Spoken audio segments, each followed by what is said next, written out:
after it like a son. And it went wherever I it go. Is it in the cupboard? Yes.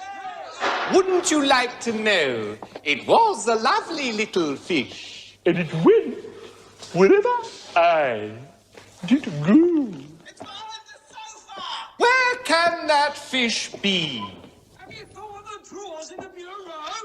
It is a most elusive fish. And it went wherever I did go.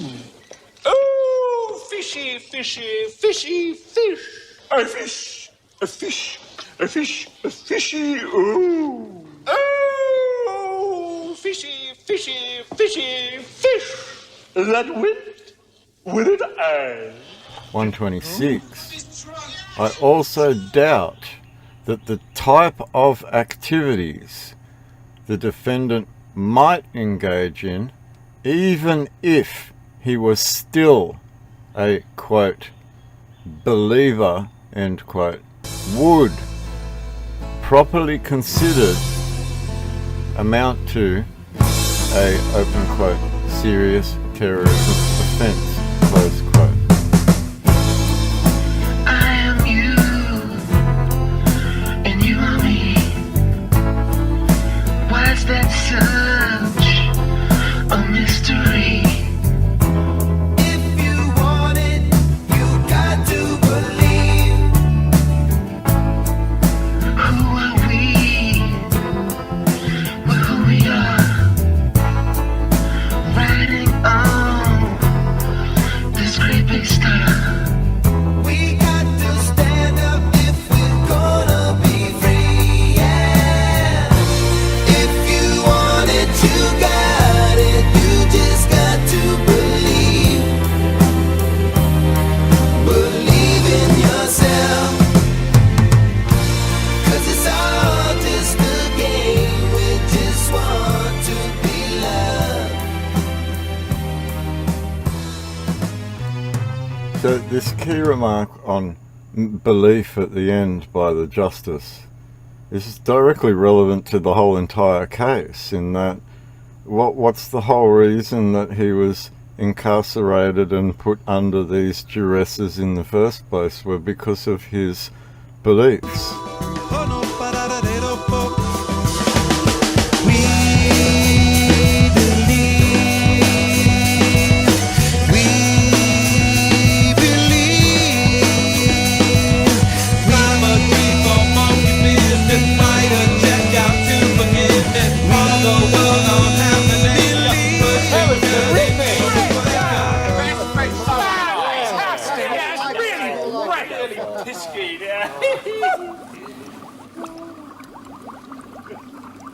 They haven't said much about the meaning of life so far, have they? Well, it's been building up to it. Has it? Yeah, I expect they'll get onto it now.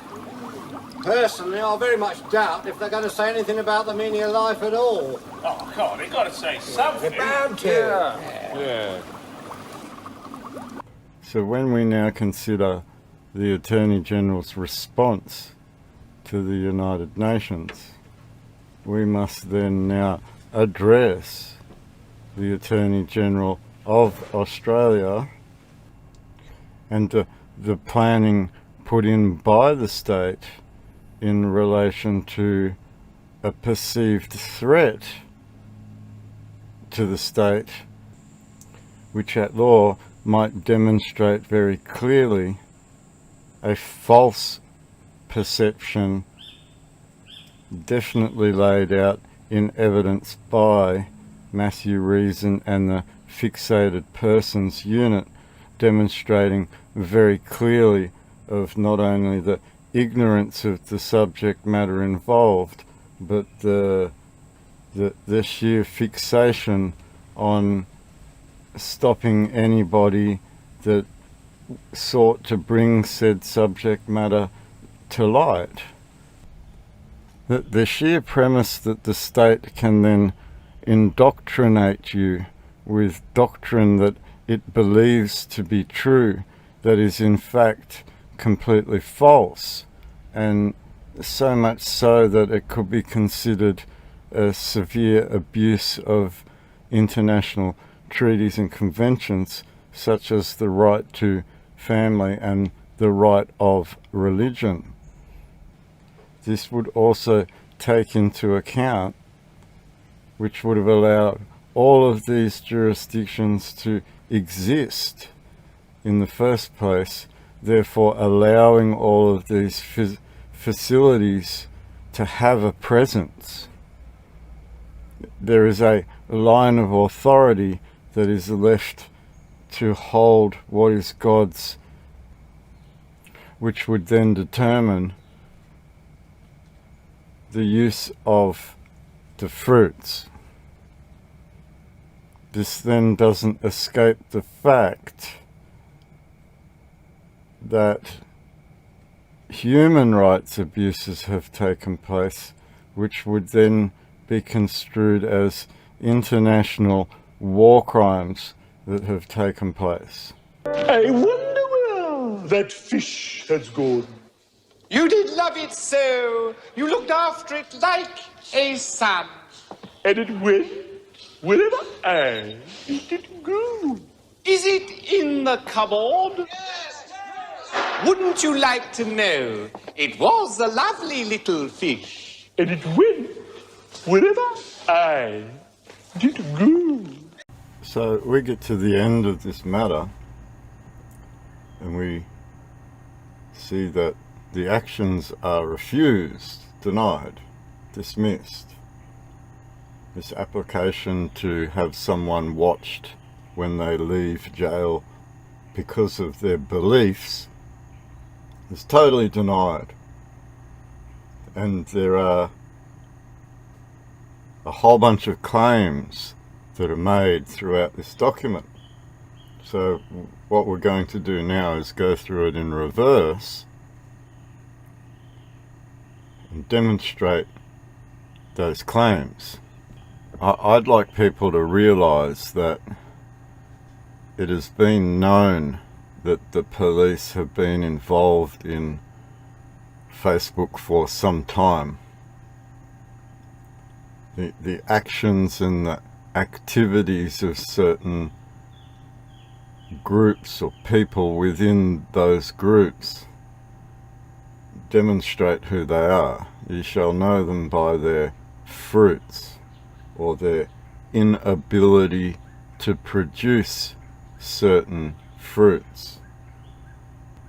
It could be a sheer denial or gathering people for the sheer objective of hatred that is being produced by the police themselves on social media.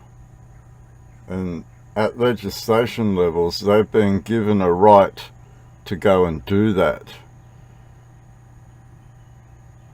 You have to consider that the police of a state have been given the right to undermine the people of a state.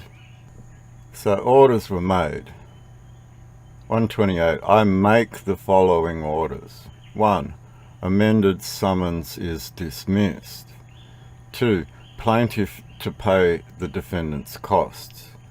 So the police have made a claim, or the state of New South Wales has made a claim to have the defendant monitored for 3 years with 55 conditions attached on top of the monitoring conditions, with a whole set of beliefs laid down by the state in an attempt to smear, tar and feather the defendant.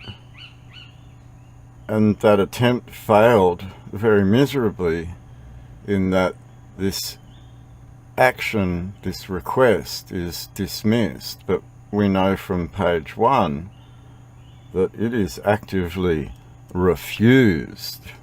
I'd like you to remember it was the people of the states that agreed to unite in one indissoluble federal Commonwealth of Australia under the blessing of Almighty God.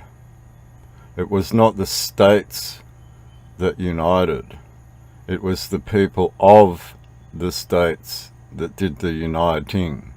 So the New South Wales Police, acting on behalf of the State of New South Wales, acting on behalf of the Attorney General, acting on behalf of the Governor, acting on behalf of the Crown in Right of New South Wales, have had an action dismissed by the Justice Julia Lonergan within the Supreme Court of New South Wales.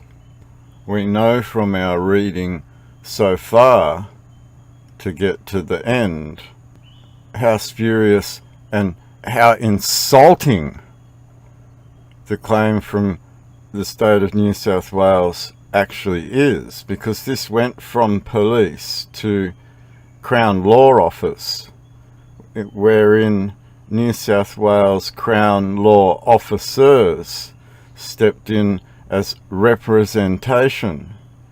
I believe Mr. Emmett and co. So as we read backwards, we start to realise that the Crown and all its agents went full force in full defence and attack of an idea. No action impacted the state whatsoever at this stage, but the mere idea of something growing to a point where the state became questionable. But an idea caused them to react in such a large way. As we start to go backwards now through this document, we will start to address something else that leads to this belief, this ideology or doctrine, this fracturing of a reality that the state has believed in for a very long time. And what is false from the beginning can't become truth through passage of time. It will always remain false from the beginning.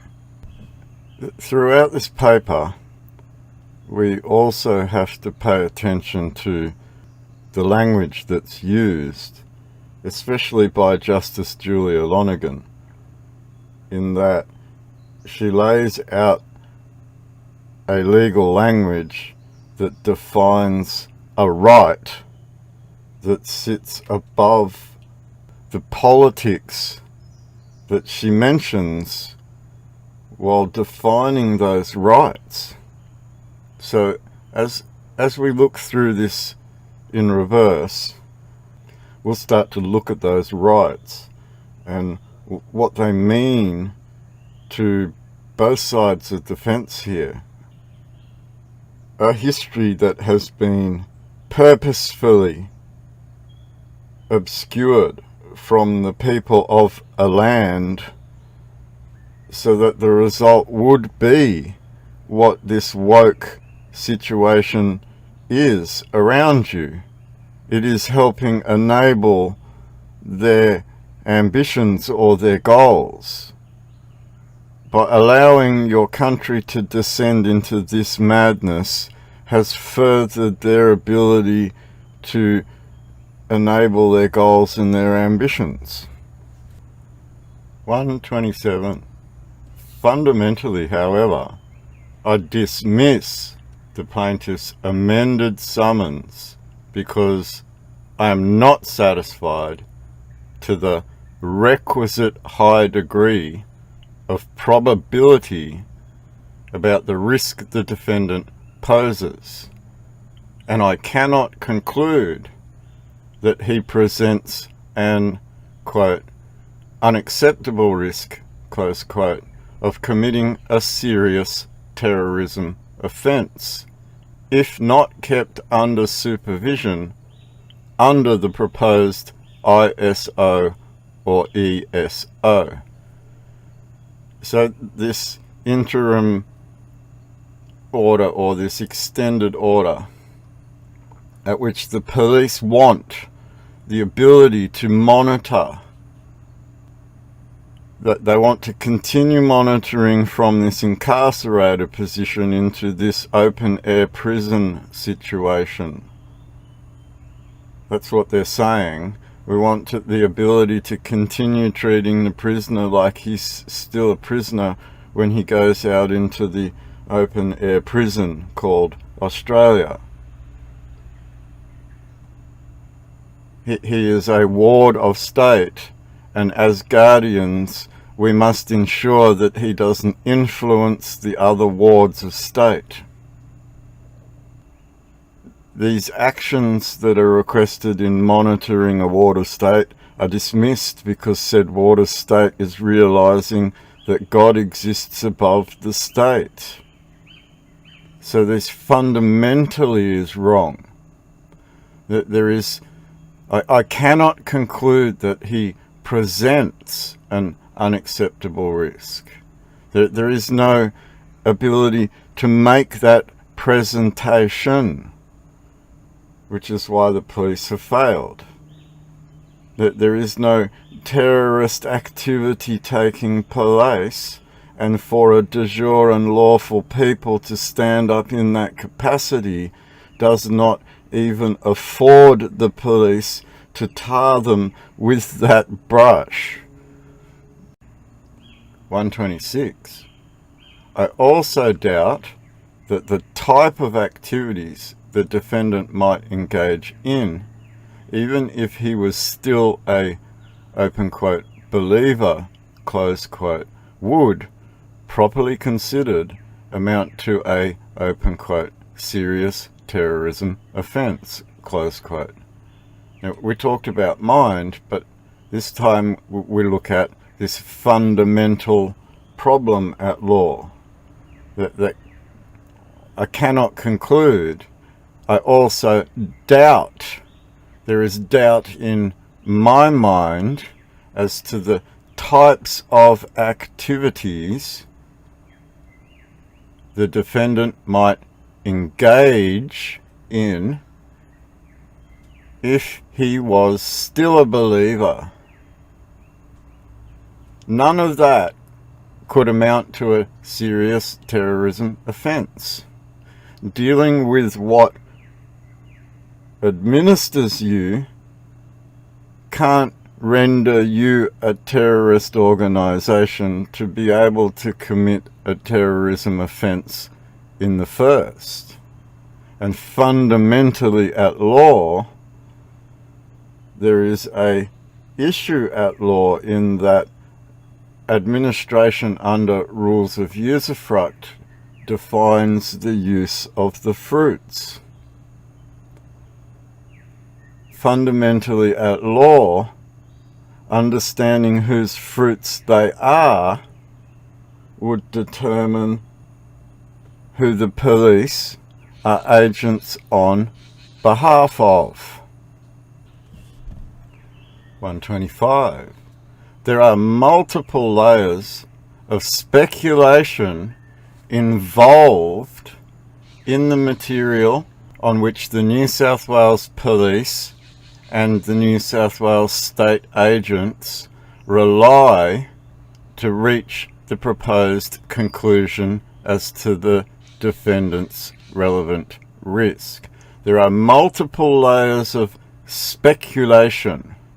In other words, they've dropped a whole bunch of truth in there and twisted it with a whole bunch of lies in the hope that you'll fall for playing into their game and accepting their claims and saying, yeah, that's exactly what it is, wherein the truth is twisted with a lie, making what they claim a lie for you to believe that lie. And that's wherein this justice has seen this very, very clearly, in that no one's believing their lies. That's the bottom line, really. No one's believing the police and their lies. There are multiple layers So there are multiple stories going on in which are dabbled with mistruths or speculation involved in the material. It's them trying to drop bait so that you'll accept that bait and then perpetuate that bait further into Facebook, where they can come along and monitor you on Facebook, because half of Facebook is the New South Wales Police. You shall know them by their fruits. So the ones that are acting in a fixated way seem to be the ones that have laid down multiple layers of speculation involved in the material in which the plaintiff relies.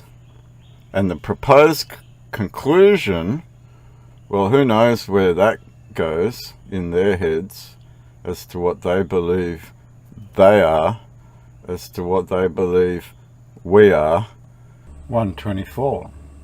The evidence taken at its highest is equivocal as to where the defendant currently stands regarding his beliefs or otherwise in the doctrines of the United Kingdom of Australia.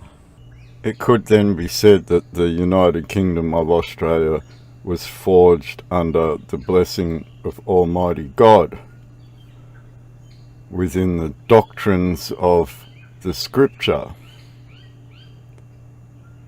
It could therefore also be said that the Commonwealth of Australia Constitution at Clause 9 of the Commonwealth of Australia Constitution Act, July 1900, UK/PGA, would therefore also be born from the Scripture, with scheduled oath, so help me God, and preamble defining under blessing of Almighty God.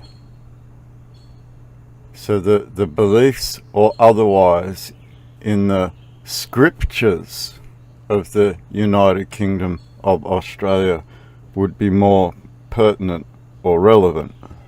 The doctrines of the United Kingdom of Australia would include the Authorised King James Bible and the Commonwealth of Australia Constitution Act, July 1900, UK/PGA. The evidence put forward is bullshit, and it's equivocal that it can be taken as is bullshit. And the Justice sees this very clearly, knowing her standing is in some sort of line of authority to start with. And her comprehension of this line of authority, of which the police and the state are not aware, leads to this evidence being bullshit. The highest equivocal it can be taken as is bullshit. So the police saying anything from this moment forward in relation to the defendant can only be taken as bullshit. They don't know what they're talking about. This is simple fact. Or they do know what they're talking about, and they're baiting the record in a hope that you'll fall for the bait and accept their point of view, which is not a reality, making your belief somewhat skewed because of their portrayal of you. Which comes back to 126. I also doubt, there is a doubt in my mind that the police have put on the record anything of validity, and the doubt in my mind that they are true and honest in their work is high. I highly doubt they've done this bumbling along and believe it. It's my opinion that the police have done this on purpose in a hope to make someone fall into that belief that is laid down by the police.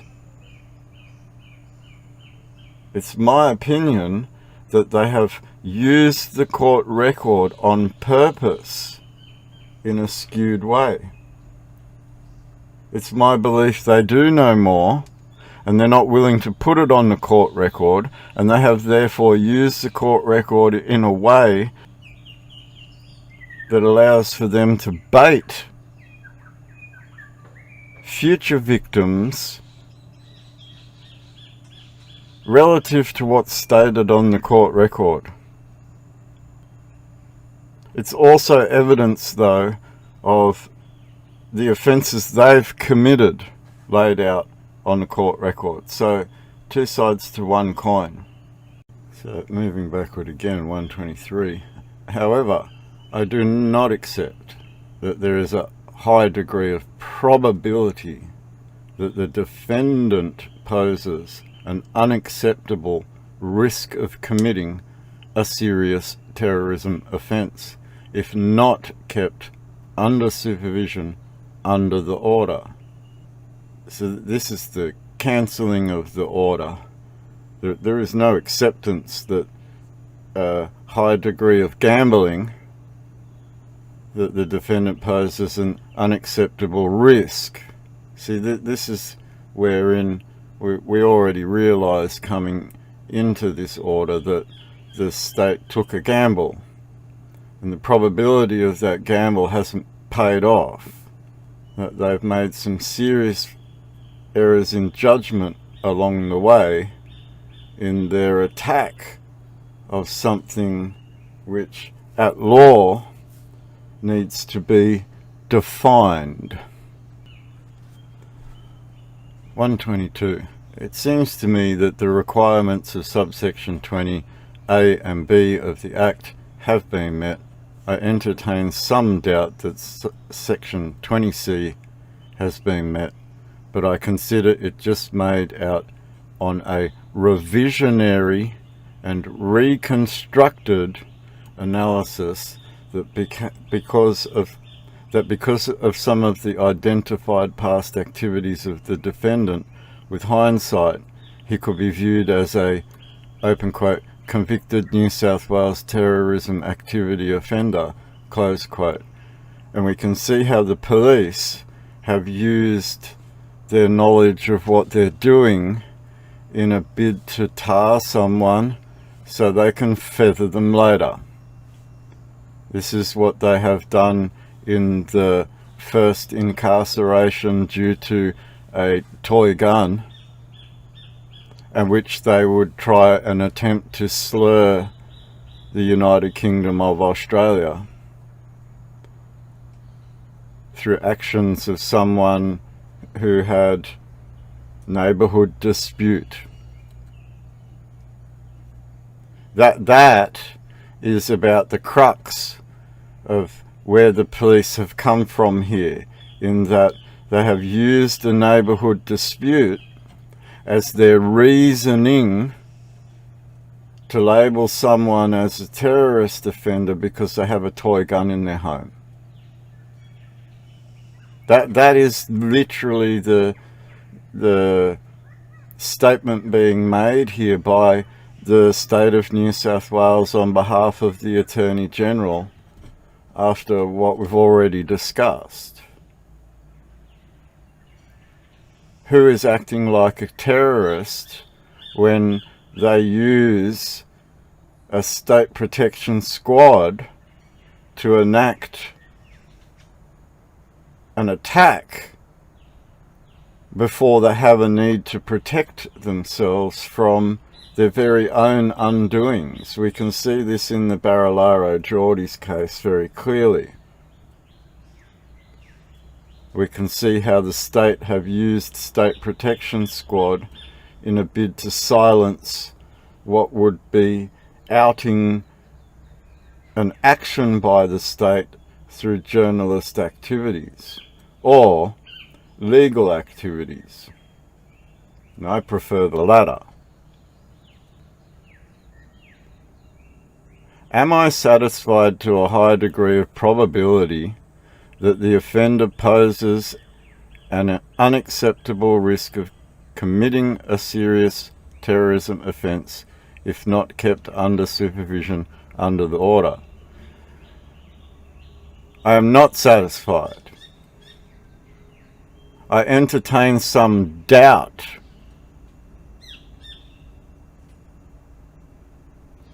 I consider it to be made on a revisionary and reconstructed analysis. In other words, you made all of this up in a bid to tar someone with your brush. 121. There is no doubt that in the past the defendant engaged in and professed beliefs of an ideological nature subscribed to by the United Kingdom of Australia. There is a lack of contemporaneous information as to whether he is in fact subscribes to these beliefs or not. It is at least possible that the ongoing treatment of his mental illness with medication has led to a recalibration of his delusions and previously fixed belief system. Imprisonment has also had a role. At the time of the assessment by Dr. White, June 2021, the defendant said he did not believe those things anymore. Dr. White reported no cynicism about that assertion, and there is no current evidence adduced by the plaintiff that demonstrates a contrary position. Okay, so there's no evidence added by the police to the position of Dr. White in that they have recalibrated his delusions that this country is somewhat under administration by foreign powers, given that the United Nations knocked on these people's doors in the last fortnight. The ideological nature subscribed to by ideological, the beliefs, we're going backwards now through the fact that to believe in God would be an ideology in these people's minds. To have any subscription outside of their very doctrine would be a belief of an ideological nature.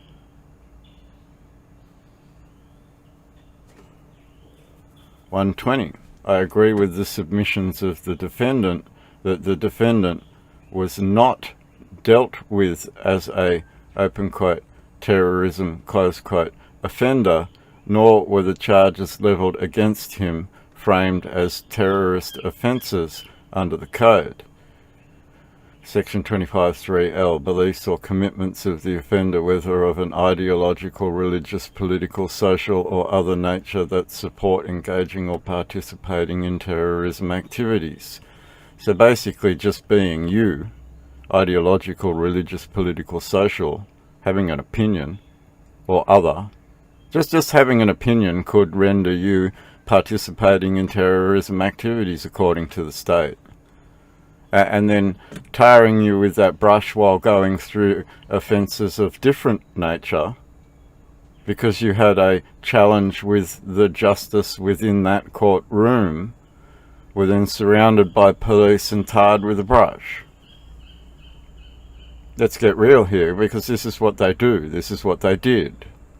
They won't answer the questions. They'll tar you with a brush and put you into a mental institution for having those beliefs.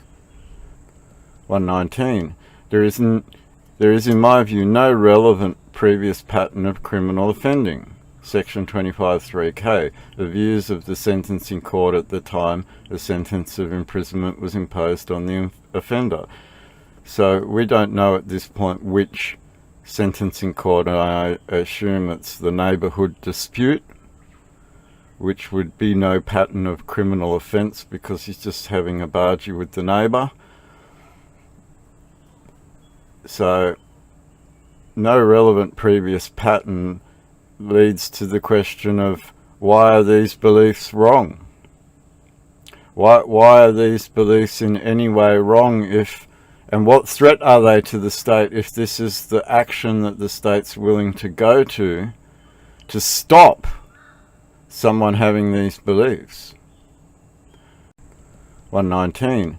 There is in my view no relevant previous pattern of criminal offending. Section 25(3)(k), the views of the sentencing court at the time a sentence of imprisonment was imposed on the offender. So we don't know at this point which sentencing court, and I assume it's the neighbourhood dispute, which would be no pattern of criminal offence because he's just having a bargee with the neighbour. So no relevant previous pattern leads to the question of why are these beliefs wrong? Why are these beliefs in any way wrong and what threat are they to the state if this is the action that the state's willing to go to stop someone having these beliefs? 118. The defendant failed to comply with his previous CCO. His failure was tied to his beliefs that were entrenched, it seems, at the time. It is hard to predict whether the defendant would comply with the proposed demanding combination of conditions proposed for the interim order or the extended order. He may, but the real question is whether there is a proper statutory basis to impose them. Statutory basis to impose them. Statutory basis to impose them. The offender's criminal history, including prior convictions and findings of guilt in respect of offences committed in New South Wales or elsewhere, and any pattern of offending behaviour disclosed by that history. Statutory basis to impose them. Statutory. Right, he did fail to comply with the CCO that was related to his neighbourhood dispute, wherein he thought the actions of having question with the court itself at the very end of said order might open the court's eyes to something else. But instead, the police decided to surround him in said courthouse and prey upon him, leading to these actions instead. And that's the thing that this court won't explain. That's the thing that this Attorney General won't explain. And that's the thing the Attorney General of Australia, Christian Porter, went very, very, very silent over. 117. I accept the submissions of the defendant in respect of the potential role of the CTO in managing the risk of relevant offending. I consider the recognizance to have a lesser role, given it will expire in March 2022 and it cannot be renewed, but some role potentially in reducing the likelihood he will relevantly offend. Section 25(3)(h), the likelihood that an offender will comply with the obligations of an extended supervision order. Section 25(3)(i), previous compliance with obligations under parole conditions. What I find interesting here is this Commonwealth recognizance can't be renewed after March 2022. So, what is this Commonwealth recognizance? What is cognition? What is cognitive? What is recognitive? What is reprogramming? What is correcting? What is a correction? So lots of questions to be asked in relation to a belief and a doctrine or scripture. 116. The report of Mr. Bagley adds little to the question of risk other than setting out and advocating his views as to how the defendant can be managed in the community and why he sees the multiplicity of proposed conditions to be necessary. Multiplicity of proposed conditions.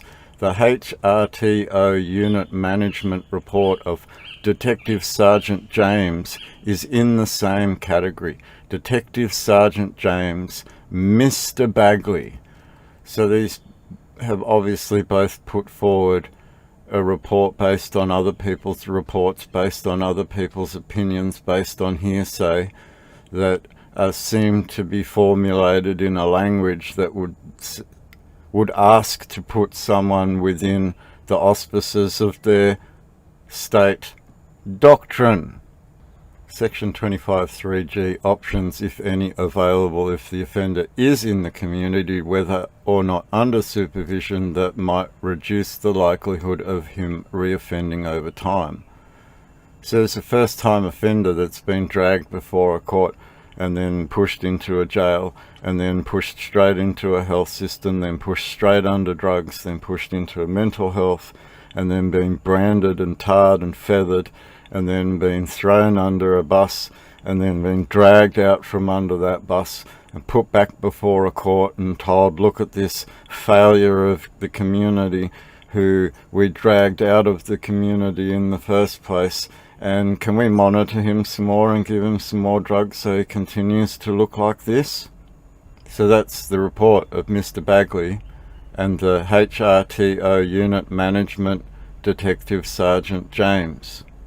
Pay attention to the names of the people that have done this along the way. 115. So we're just going to keep going backwards now, addressing the other side of this equation. 115. With respect to the author, who was not given the opportunity to review and assess the defendant, the report contains much repetition of the comments of others, many assumptions, and much speculation. Even at this preliminary phase, and taken at its highest, the report carries little persuasive weight in assisting the court to resolve whether the defendant presents a relevant risk of committing a serious terrorism offence. Section 25(3)(d). Any report prepared by Corrective Services New South Wales or the New South Wales Police Force as to the extent to which the offender can reasonably and practicably be managed in the community. So, with respect to the author of this report that we see, Miss Prince, as we go back up, she's full of shit just like Mr. Bagley is. They've not interviewed the subject, they've drugged the subject, they've taken off face value reports about the subject rather than the truths of the subject matter. There is a stark bias by the names that will be grouped together and their actions in relation to attacking the very principles of Almighty God. We find this very starkly apparent as we go backwards through this document. 114. I consider the first part of paragraph 124 to be a reasonable reflection of the reality. That is, that it remains unknown whether the defendant has or will cease contact with, open quote, the kingdom, close quote, or not. The second part of the paragraph amounts to nothing more than speculation. So there is a recognition of a reality that is born from a blessing of Almighty God. And then the rest is just speculation. So there's this massive problem in that they have now named by title, open quote, the kingdom, close quote. And then their claims amount to speculation. 113. Somewhat contradictorily, Miss Prince says this, open quote 124. The impact that Mr. K's incarceration has had on his world views is unknown. Whilst incarceration and medication appear to be a significant deterrent, whether he has the will or ability to cease all contact with the kingdom remains unknown at this time.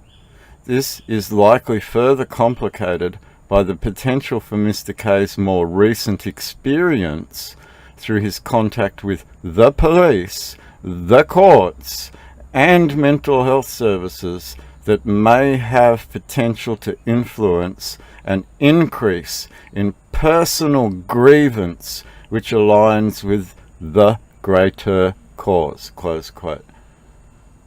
6. Confidential interim psychological risk assessment report dated 30 June 2021 at paragraph 124.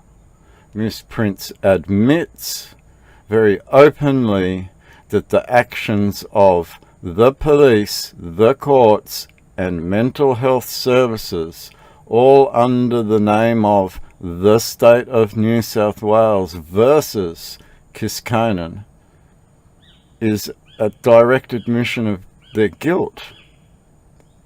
It is directly demonstrating that the very actions that they have undertaken are their own concern. And when you're concerned about your very own actions, there is without doubt then an indication of the fact that you are liable and culpable for those actions.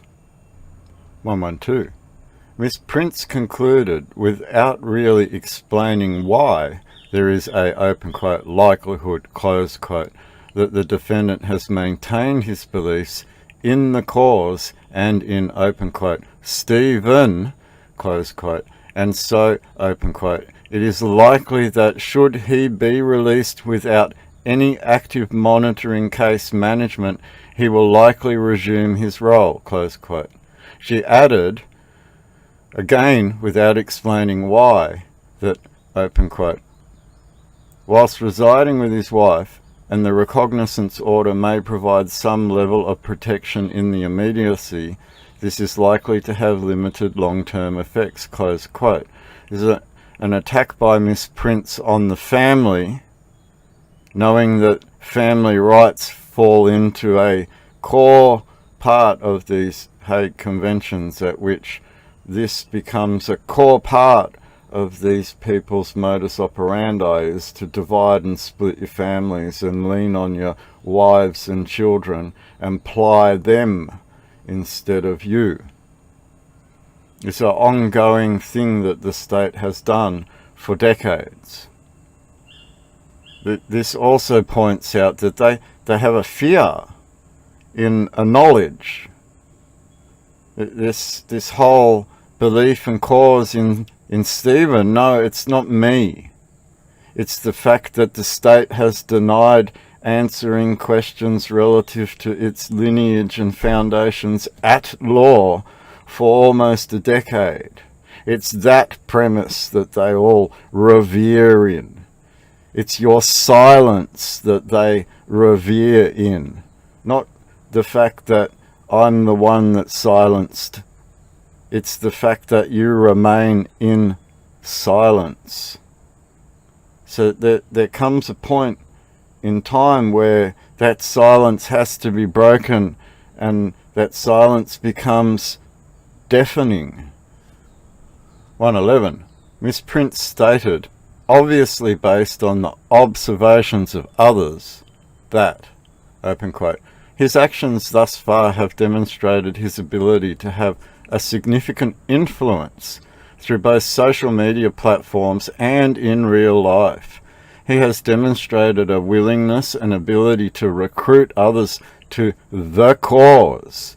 He has dedicated all his time outside of work on promoting and supporting the kingdom and detaching from his family. It has had a notable impact on his mental health and his liberty, with his being incarcerated for both a breach of his community corrections order and his index offences. It's notable that they use the words mental health and liberty in the same sentence, like they're helping him by impacting him over his beliefs. What one is not allowed to believe in the gods of their fathers and understand those gods through the scripture. That whole family aspect of being divided again through the use of mental health and attacking someone for their beliefs in a doctrine that does not agree with the doctrine of the state, which may at some point be proven to be fact. 110. The Vera that Miss Prince performed was completed on file information only. Miss Prince noted in that context, open quote, "It is recognised that we should be considered an interim assessment only," and again says, "Should the opportunity to interview Mr. K avail itself, it is strongly recommended that he be invited to participate in an interview and assessment," close quote. She then goes on to state, based on the assessment of all the available information, that, open quote, "he is currently assessed as moderate to high risk regarding violent extremism, politically motivated violence, or terrorism activity," close quote. She makes this assessment without ever making any inquiry herself of the defendant as to whether any of the views in an issue are currently held by him. So what we have here is a Miss Prince, some quack, getting given a whole bunch of paperwork and being told, hey, shove this through the AI. See what the AI says about all of him. And she goes and reads the words in a document and plugs them into this computer, and this Vera machine decides that this point of view needs to be taken. And the only evidence that she's got is the written opinions of others. And these opinions are obviously now demonstrated to have been formulated to obtain or achieve this end result that they could then tar an organization with through one of its supposed members. 109. In terms of the risk assessment process, Ms. Prince noted that it is not scientifically possible to accurately predict whether or not an individual offender will or not reoffend, and that the best that can be afforded is an, open quote, estimate that is anchored to empirical literature specifying features associated with risk and sound clinical analysis and formulation of how those present features might operate in the individual subject to the assessment, close quote. She explained that the process of risk assessment of violent extremism or politically motivated violence is, open quote, comparatively new, close quote, when compared to the risk assessment for general violent and sexual offending behaviours. She explained that the assessment of risk of violent extremism, open quote, cannot be anchored in the statistical probabilities, and subsequently a numerical score cannot be provided. Rather than overall risk judgment is based on the clinician's assessment of the available information at the time of the assessment, close quote. Clinician probabilities, risk assessment, empirical literature, clinical analysis and formulation, it's quackery. 109 demonstrates to you that the art that is being performed before the court is nothing more than a duck. Quack, quack, quack, quack. It is quackery. This is the dark slope that I mentioned when we discussed this as we followed the rabbit into the hole.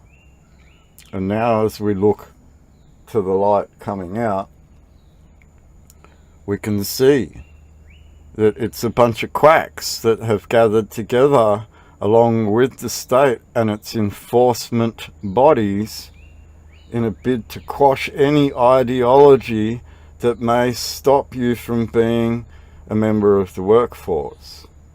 That's about the sum of it. You shall just be a member of the workforce, because there is also an indication of class determined in this document. Class being the working class. So we can see as we move backwards that this obvious quackery is very apparent. Oh no, wait. Miss Prince concluded. Mr. K is currently assessed as moderate to high risk for politically motivated violence, violent extremism, or terrorism activities using the VERA. His role would likely be one of a promotion, recruitment, and development of materials which promote the cause. When he would directly or indirectly promote the use of violence to achieve his goals is unclear. However, the emotive language and rhetoric is genuine possibility to be interpreted as a call to arms.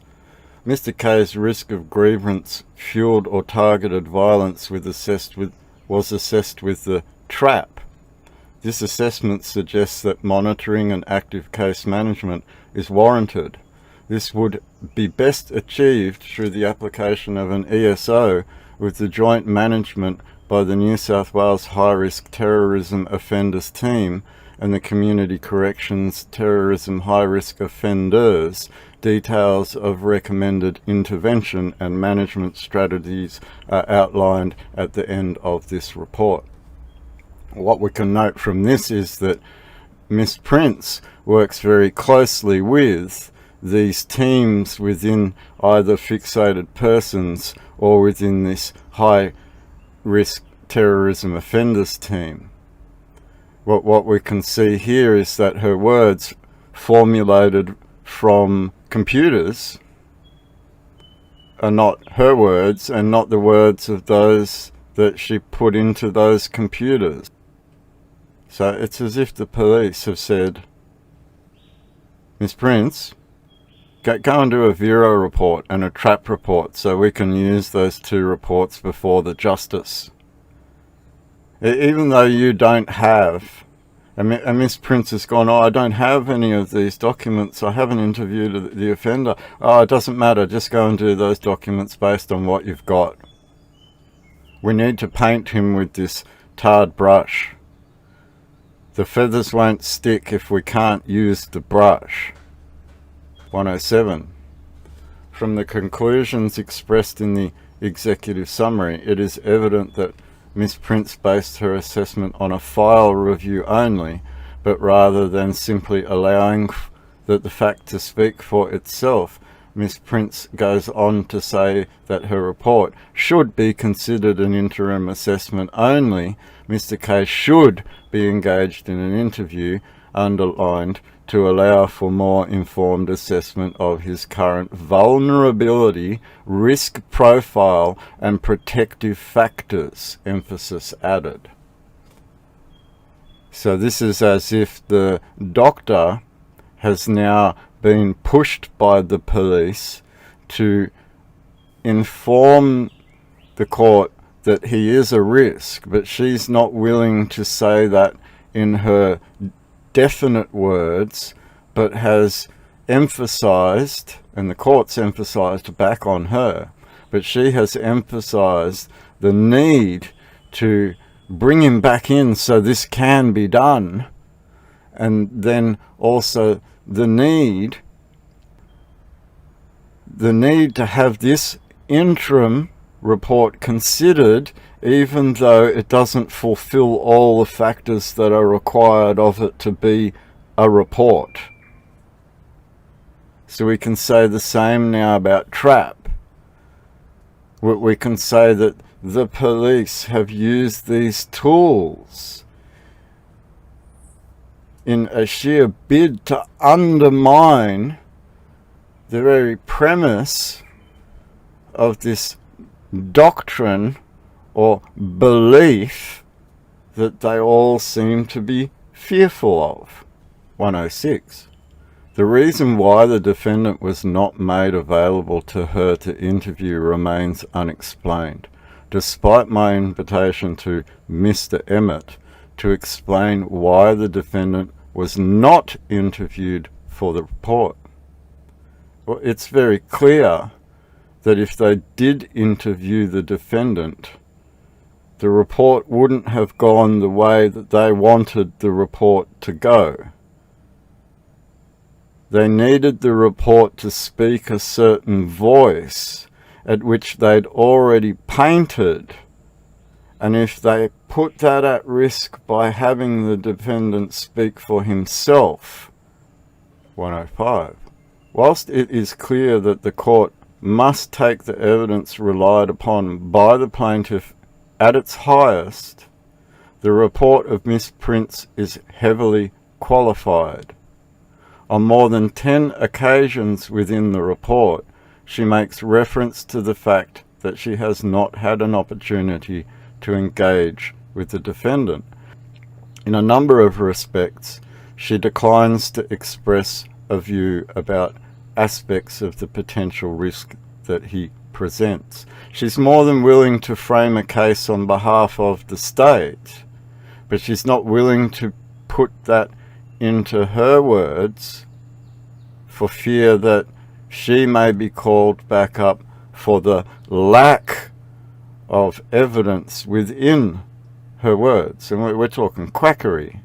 We already proved from returning to this in a reverse fashion that this has become complete quackery, and Miss Prince is one of these quacks. The evidence of the plaintiff here is the police, the state of New South Wales, believing that it can hold someone as a ward of that state and treat them as guardian to what would now seem to be complete lunacy. What happens when the guardians become the lunatics? That's the question that I have, is now what happens when the guardians become the lunatics? All one can say in that respect is that you shall know them by their fruits. And the fruits of the state of New South Wales are very evident in this document. 104. To the extent that there is material available addressing these mandatory matters, I will refer to it at the level of a detail I consider critical to my determination of this application, given the very short turnaround time period of this judgment.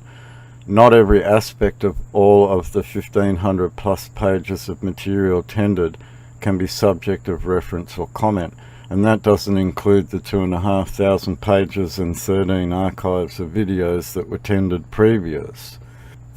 So we've got 1,500 plus pages now tendered in a interlocutory application, which is a side application to the initial application, which has probably got thousands and thousands more. Section 25(3)(b), assessments of psychiatrists, psychologists or medical practitioners as to the likelihood of the offender committing a serious terrorism offence and his cooperation with assessment. So again, to be tarred with a brush and then be told, hang on, you've already framed me, why should I cooperate any further, becomes a crime. To the extent there is material available addressing these mandatory matters, at which the police have flooded the court with an overflow of documentation which has turned out to be non-credible and full of conjecture and full of convoluted basic lies. 101. Division 2.4 of the Act sets out the requirements for determination of an application for an extended supervision order. Section 25(1) provides that the court can determine an application by making the order or dismissing the application. We can already say that the application was dismissed. We know this from the bottom of the document and the top of the document. But we start to see why it was dismissed when we look deeper into the inaction, which is then reflective of what action or modus operandi was behind the action. This is important when it starts to become apparent that the state has had a serious issue with an underlying fact of law. 100. Even if the court thought the test was satisfied, the court should decline to make the order on discretionary grounds, given that the role of the CTO and the Commonwealth recognizance that will both run to control any risk presented by the defendant. Control any risk will both run to control, given the role of the CTO and the Commonwealth recognizance that will both run to control. This very, very stark comment. This is a stark statement. Having the ability to control, having a role given under two different branches to control, given a belief, merely over a belief, even if the court thought the test was satisfied. So what the court's saying is that they don't think the test is satisfied. They don't even come close to thinking that it was satisfied. It's so laughable it can't be thought of as even close to being satisfied, even if the court thought the test was satisfied. So the court is taking a very good standing here in recognizing that there is no satisfaction being put forward in relation to a claim that was made. 99. In end result, what the plaintiff argues is not that the defendant intends to encourage or foster others to commit a terrorist act. There is no evidence that he holds or has ever held such an intention. The highest the plaintiff's case rises is that the video might lead some people to commit terrorist acts. This has to remain an uncalculated, unevidenced, speculative risk which cannot, on any analysis, satisfy the court to a high degree of probability that the defendant poses an unacceptable risk of committing a serious terrorism offence if not kept under supervision under the order. There is no evidence that he holds or ever held such an intention. And this is a key point to all of it. This is a key point as to why was Matthew Reason even involved in the first? Why was this tarred brush even wielded by Matthew Reason in the first? 98. The offensive material said to be material that advocates violence and amounts to a, quote, call to arms, end quote, to followers of the United Kingdom of Australia seems to be somewhat cynical submission, given that there has been no application by the state or police for the defendant's Facebook or YouTube material to be taken down, despite there being various ways this can be done. It's partly to do with what they submitted here, in the hope that they could entrap you into a belief that is formulated from them that they finger you for. For instance, that they have painted a picture that they want you to argue or accept part of or not part of, or the wrong parts of, to then be able to determine a fracture in your belief. And this is the very evil game that the police and the state of New South Wales have been playing for a very long time. 97. The risk the plaintiff argues is presented by the defendant is also premised on the need for a prior narrative shift to create perceived legitimacy for violence. There is simply no evidence as to when or how that narrative shift would occur, and so there really is no material upon which the court could find circumstances that would underpin the reality of any risk presented by the defendant would occur, let alone it be considered to be an unacceptable risk. And here's the key point in that: what is an acceptable risk here? Is an acceptable risk being held under a current regime or doctrine that would be false at law? What is the acceptable risk? And then the need for a prior narrative shift to create perceived legitimacy for violence. Well, there's no need for violence, but what is the prior narrative shift and what perceived legitimacy?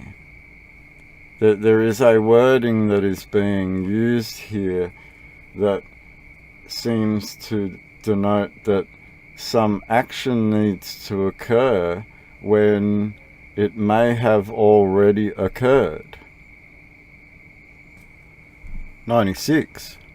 The plaintiff's submissions that the defendant's beliefs or commitments support potential engaging in terrorism activities are speculative and rely upon the speculative proposition that the defendant's mental health will deteriorate. This ought not to be the conclusion reached by the court given the CTO. So the judge is warning the court that the state has submitted a whole bunch of beliefs that they believe the defendant believes, which are very speculative in nature given that the court knows a little bit more about God and the claim that is on the side of a United Kingdom of Australia. We can see this by the comments being made surrounding the United Kingdom of Australia. And then this speculative proposition that deterioration in the mind will occur because someone believes in the scripture. That's what it comes down to. And a prior narrative shift might mean the people awakening to that scripture. 95. The criminal history comprises relatively minor summary offences. A neighbourhood dispute should not be described as serious. In the context of an application for orders based on the potential for terrorism, the presiding magistrate made positive comments regarding the hope that the defendant could return to his family and resume work. He took into account the defendant's mental health issues and tailored the sentence in a way that assisted the defendant to be provided with rehabilitation, to be supervised by community corrections upon his release. Nothing was said by the magistrate suggesting that he thought the defendant was a terrorist risk. And this comes to this awakening to this love thy neighbour. So we will start to see that they will attack the neighbourhood idea, that they start to pull apart the idea that you can be self-governed people and need to be nannied. 94. The Commonwealth recognizance was said to also provide a level of supervision in the community. It involves a referral to complete the EQIP's foundational program to address generalized offending behavior, a referral to a psychologist for assessment and implementation of strategies to address, amongst other things, his mental health and ideologies associated with the United Kingdom of Australia, referral to the proactive integrated support model of Corrective Services New South Wales, as well as to the CSNSW Terrorism High Risk Offenders Unit for offence-specific intervention and to monitor his engagement with community corrections. These things would be more than sufficient to deal with any risk presented by the defendant. So the court's pointing out that he's already under this Commonwealth Recognizance Order in which he has to undergo all of these things anyway, which are now being proven within this document to be a farce from the beginning. And that's the serious problem that these people have, in that at the underlying core, all they've triggered now is a demand to answer the questions that were on the table from the beginning, because that would clarify everything that's been put into this table. Having these orders then denied, with the speculation and the very spurious claims that have been made in defense of having the order, who's triggered to end up paying for all of it? And that answer to that is the public trust. 93. In respect of the CTO, it was emphasised that this is a coercive mechanism that overrides the defendant's personal autonomy in regard to treatment, including, if necessary, enforced medication, as well as potential changes to his liberty, such as being required to attend particular places at particular times to be examined. It also allows for medication to be given without consent and for further oversight by the MHRT. If there is a lack of cooperation with the requirement of the CTO, police can become involved to detain the defendant and take him to hospital for forced treatment. And we can already see that Miss Prince's documents were framed along with the intended outcome from the State of New South Wales prosecution team. This was a modus operandi of the New South Wales prosecution team, as well as the Fixated Persons Unit, aka State Protection Squad of the New South Wales Police Force. This is a coercive mechanism that overrides the defendant's personal autonomy. We already read through and saw comments coming from doctors relating to it's his fault for losing his liberty. So they're twisting the words into the evil for standing up with God, that it's your fault. You started to believe in God. It's your fault. You needed some sort of coercive mechanism that overrides your personal autonomy so that you can be drugged and then therefore corrected. Your mind is wrong. You're not allowed to think certain things within this massive world theatre. 92. The current information regarding the defendant is that he is no longer expressing adherence to the United Kingdom of Australia philosophy. This should be seen at least some evidence of decreased risk, regardless of the caution expressed by the treating specialists that he may be stating this to deflect scrutiny. So justice is pointing out something while pointing out these international criminal offences that are taking place, in that the defendant had already proclaimed that he didn't want to be drugged. and they did it by force anyway.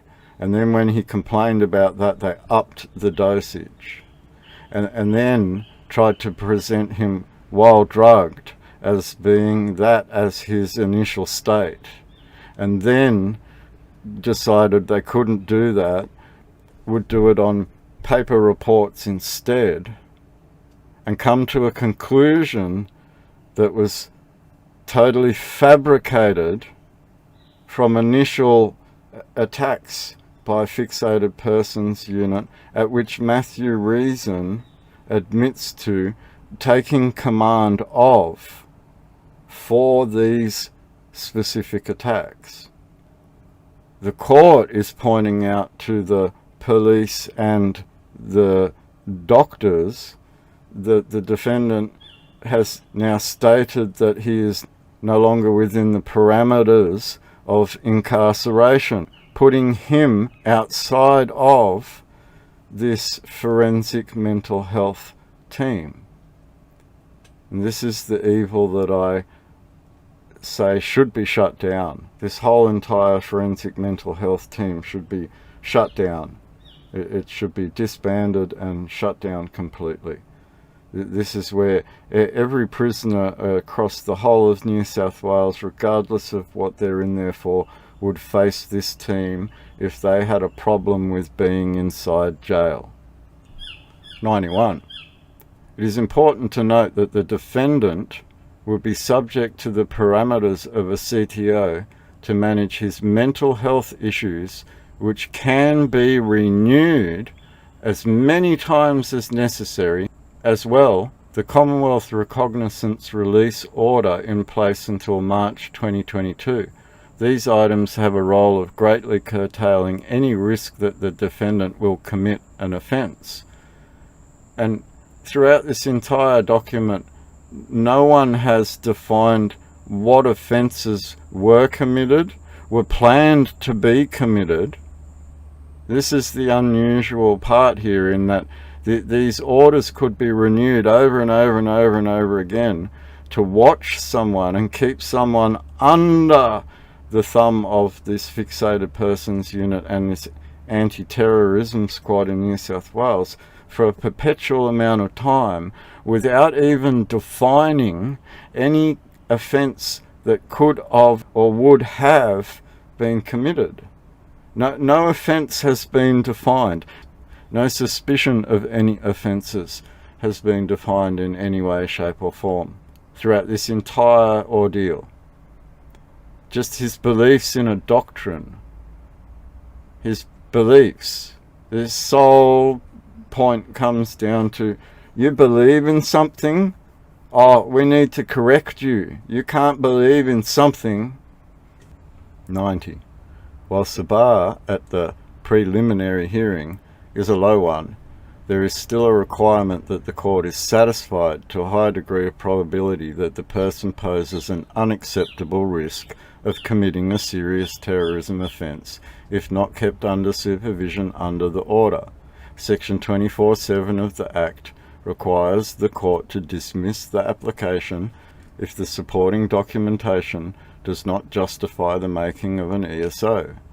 When the matters set out in Section 25(3) are considered, particularly noting the nature of the type of activity the defendant has actually engaged in, all there is comprises of a generalized risk of making offensive YouTube videos and or speculation about what other people might do when they see such material. This is, working backwards now, a very important clause to take observation of, in that there is no crime. The police just have in tanty that some YouTube videos were made that demonstrate that they're criminals. And all they've done is back up that claim by acting like the criminals they were pointed out to be. It's unfortunate, but it's true, and the amount of organisations listed in this document moving backwards so far already demonstrates the collusion by doctors and the police, and possible ministers of these departments of state being named in these documents, and could be considered to be a conspiracy at law. It's a bit hard to deny when all the facts are on the table. And the Justice has done this on purpose. There is a way she has laid this document out that allows us to reflect back on what is a definite abuse by the state of New South Wales. And the state of New South Wales should be very embarrassed at this point, having the United Nations come a-knocking and be refused by these very corrections facilities that we're talking about here. 89. In respect of section 10(1)(a) generally, the United Kingdom of Australia does not support terrorism acts or violent extremism. It must be borne in mind that the United Kingdom of Australia is not a declared terrorist organisation. The court should have real reservations about making a finding that the defendant's conduct meets the statutory threshold. 88. The court should take at face value the videos and statements within them that are careful not to invoke extra-curial violence, but telling listeners to be careful of what had to be the operation of law once the matter was before The Hague. He also admonishes people who might attend that they must not be violent. In fact, what the defendant is advocating is for people to assert their rights, but if you are forced to, go peacefully and keep a diary of the interaction. 88 is another important clause in that the Justice has pointed out that we have been very careful not to invoke any extra-curial violence coming from a different crown, but telling listeners to be careful of what he had seen as the operation of law, the international laws of armed conflict, which separate these two powers on the table. He also admonishes people who might attend that they must not be violent, or you can't be. This is a very large Gandhi situation where you have an administering power on your soil about to digital ID all of you and turn you into a WEF nightmare. Violence is not the answer. In effect, what the defendant is advocating is for people to assert their rights. But on the flip side to you asserting your right is the police trying to stop you from asserting that right, and if they are to try and stop you, document the interaction, keep a diary of the interaction, and just walk away peacefully. Don't interact with these policy enforcers at all. 87. The court could find that what the defendant is advocating is not conduct in support of violent actions, but rather application of what he believes might be the result of due process of law, and so it is in effect an extreme political view advocating political change as opposed to an extremist view advocating illegal violence. So the Justice is hinting that it is similar to politics in nature, but is extra-curial in nature instead. We understand that violence leads to a nanny state using its rules against us, giving the police an excuse to react, and getting a reaction is what they want.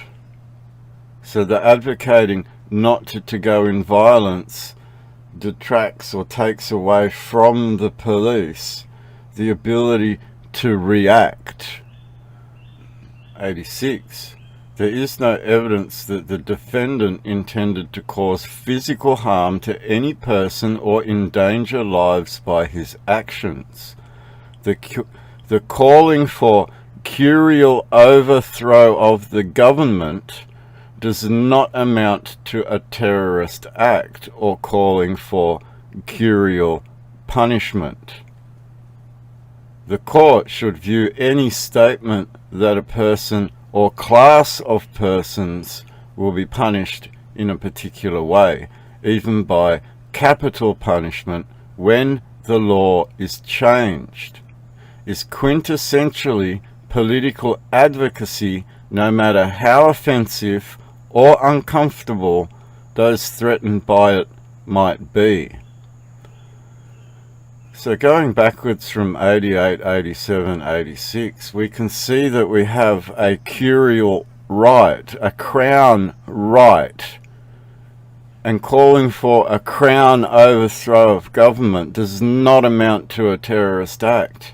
Removing what could be called a foreign crown from your curial standing, your crown, could be seen as the answer to reversing what happened to Gough Whitlam in 1975 when he was thrown out of government.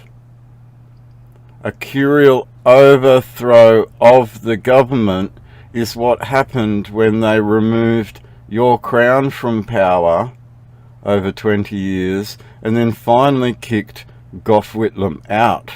It is the reversing of this curial overthrow that happened in 1967, and it can be done by sheer unity of the people in their hearts and minds to know that it exists. In respect of section 10(1)(c) of the Act, the defendant submitted that neither he nor the United Kingdom of Australia have advocated support for a terrorist act or violent extremism. Section 2 factors must be borne in the mind, as must section 100(1)(a) and its interaction with section 100(1)(3) of the Code, that effectively excludes certain activities from the definition of terrorist acts. So what the Justice is pointing at here is that the United Kingdom of Australia, coming from a curial foundation, a crown foundation, is effectively excluded from committing terrorist acts because it becomes party to something else. And the judge alluded to that already, in that the operation of the law before The Hague. It's not just The Hague, but we see an international body of law that is being hinted to by the Justice. And 85, in that the United Kingdom of Australia falls factors that must be borne in mind, that effectively exclude certain activities from the definition of, quote, terrorist acts. The United Kingdom of Australia is the occupied territory in this equation and therefore can't be deemed to be the terrorist. This is the conundrum that the Justice had when talking about this last clause. Fundamentally, however, I dismiss the state's amended summons because I am not satisfied to the requisite high degree of probability. There's a fundamental problem at law which is now being brought up in this clause here. in respect of the act, neither he nor the United Kingdom of Australia have advocated support for a terrorist act or violent extremism. Section 2 factors must be borne in mind, as must Section 101A and its interaction with Section 100(1)(3) of the Code, that effectively excludes certain activities from the definition of, open quote, terrorist acts, close quote. The calling for curial overthrow of government does not amount to a terrorist act. The court should take at face value the videos and statements within them that are careful not to invoke extra-curial violence. The clarity that the judge has given between 84 and 88 is rather stark. It's a stark reminder to the government that it is in a curial administrative position. It's a stark reminder to all of you that there is curial violence that could take place and you are not to invoke any of it. Going backwards, we can see that this organisation is curial in nature, has been warned not to perform any curial violence. In its call to arms has brought together the families of the communities with their coats of arms rather than weapons, which the curial nature of this doesn't afford them the ability to hold anyway. So there is no gathering with your flags with weapons. But being the curial occupation that it is, there has been a disarming of an occupied peoples. It's what John Howard did to you all in 1986 at the time of the Australia Act. What the judge means is that we have an extra curial right. We understand that violence leads to a nanny state using its rules against us, giving the police an excuse to react, and getting a reaction is what they want. So the advocating not to go in violence detracts or takes away from the police the ability to react. 83. Fifth, there was nothing in the risk assessment report of Miss Prince which could comprise an assessment result of relevance to terrorism behaviour. We know, before we read through this again, that Miss Prince is a failed quack, employed by the state, used by the state like a puppet to provide an outcome that the state desired, rather than standing on her own laurels and presenting her matters within her own framework. 113. The notable difficulties in determining the specifics of Mr. Kiskonen's risk are further complicated by the limitations of the assessment having not been afforded the opportunity to involve Mr. Kiskonen in interview or assessment. Further, whilst the United Kingdom of Australia promotes and adopts the sovereign citizen style beliefs, their overt promotion for violence to achieve sovereignty is not clear. To the knowledge of the author, the United Kingdom of Australia has not been designated as a terrorist organisation. As such, whilst it is evident that Mr. Kiskonen has previously taken a leadership role in the group, whether his behaviour could constitute a serious terrorism offence is directly related to the fundamental intent of the broader group. If the United Kingdom of Australia was designated as a terrorist organisation, he would certainly present a threat regarding.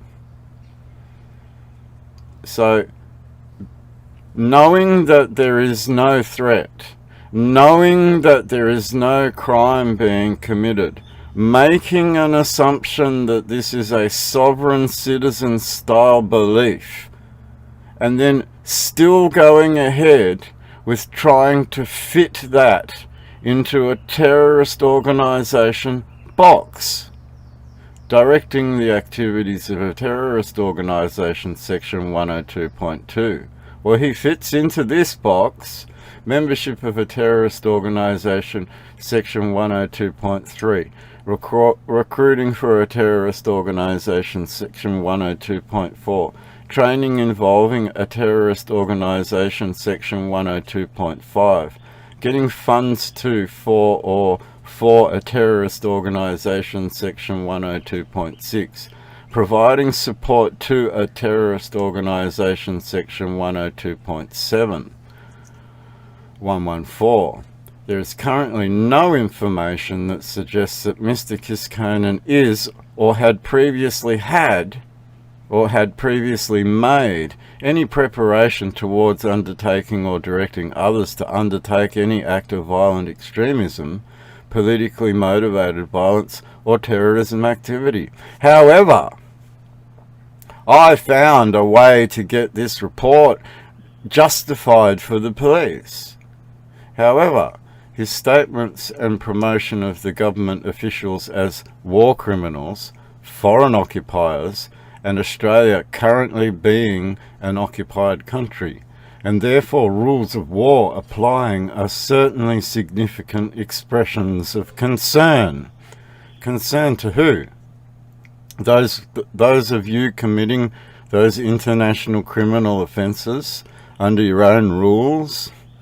This is furthered by his making statements regarding holding the police, courts, government to account, using them as an example through military jurisdiction, military trials, and noting that some public servants deserve to be hanged and their necks snapped.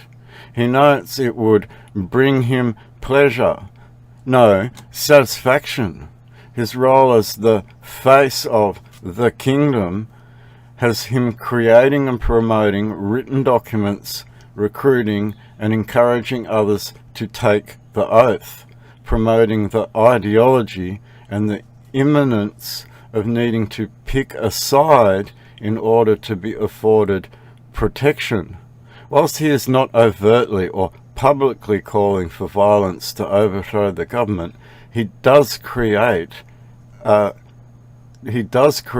and sick environment and a narrative which would easily be interpreted as a call to arms, at which the judge then, if we were to go forward again, would then talk about a curial overthrow of the government, and not amounting to a terrorist act, and therefore being a rightful way for a call to arms to occur. It can't be deemed a terrorist act because it's excluded from certain activities in the definition.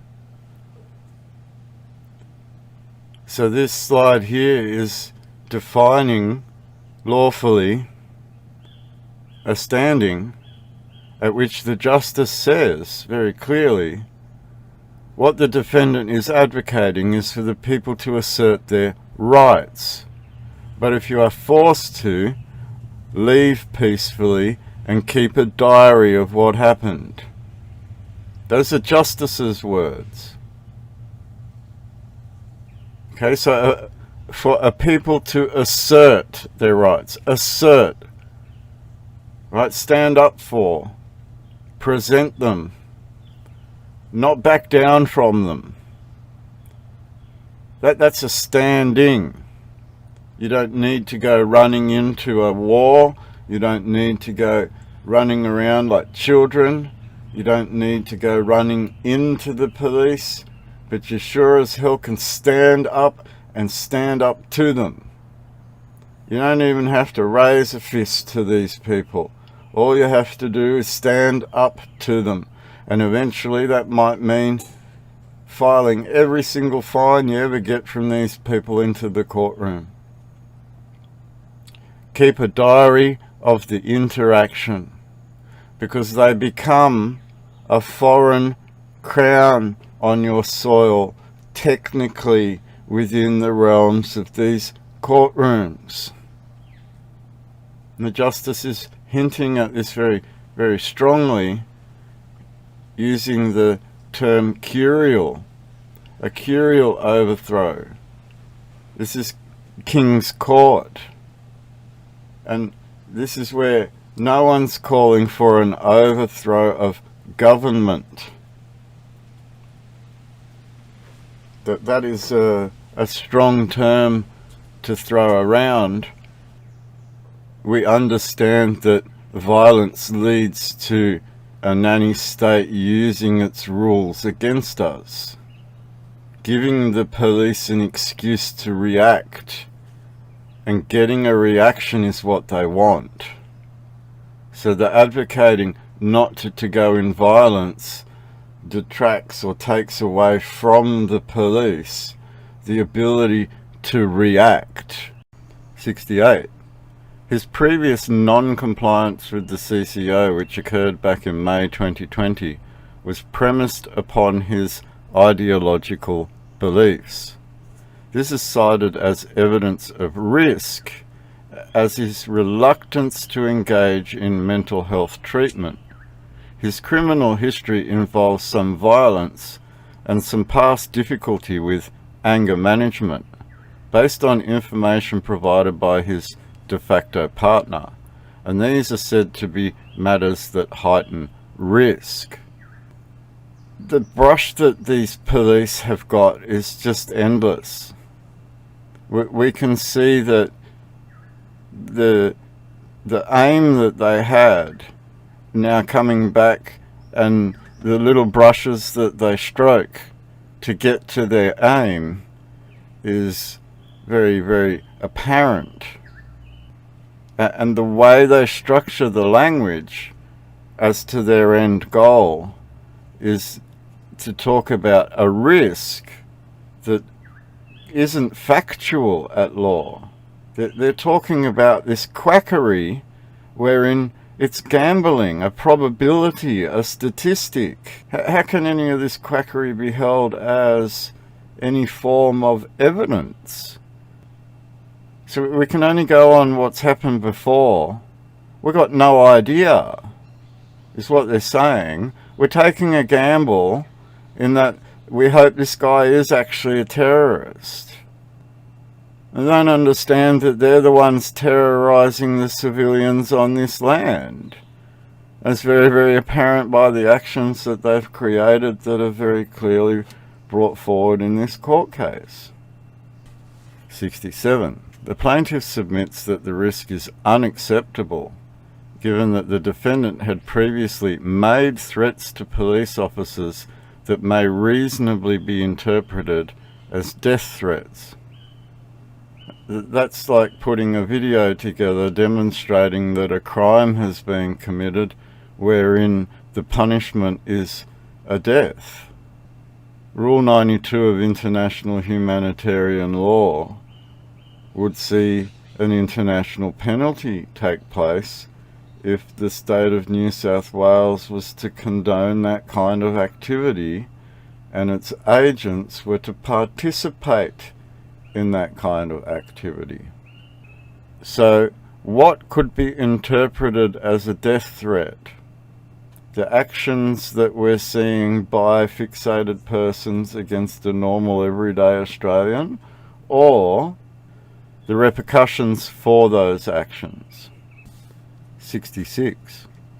Regarding the second risk scenario, the plaintiff submitted that the risk assessment report author has concluded that the defendant is, quote, vulnerable to acting or engaging in violence to achieve the goals of the United Kingdom of Australia.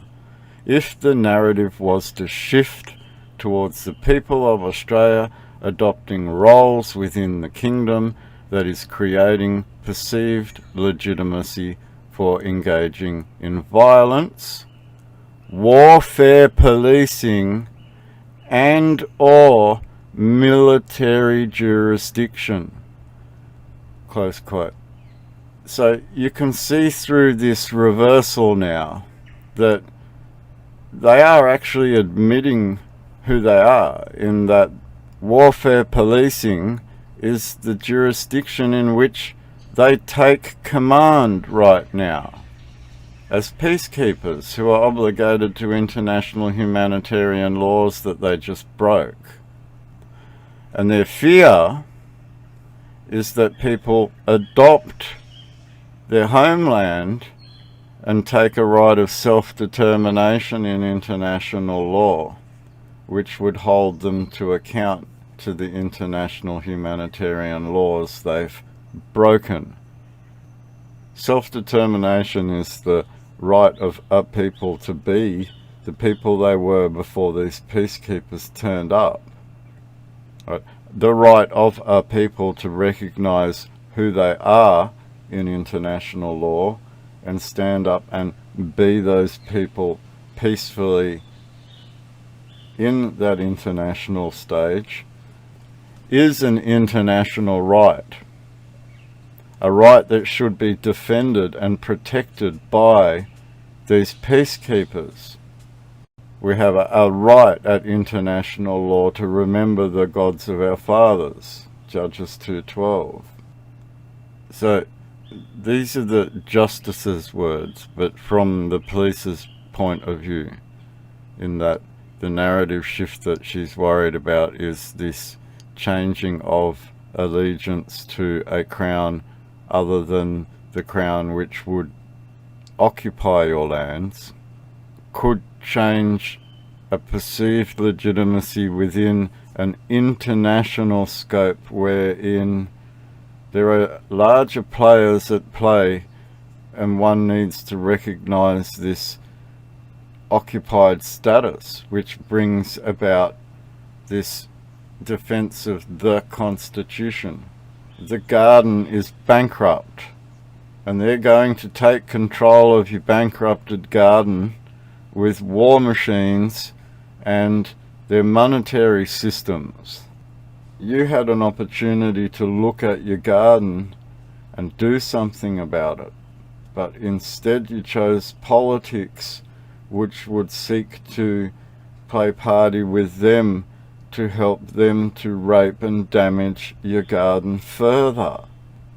This has always been the problem that I've tried to point out, is that you're not making the garden grow. You're actually helping someone else till the soil till there's nothing left. 65. I interpolate here, in regard to these statements, that I do not see any of them having sufficient clarity of proposed action to amount to a call to arms for violence.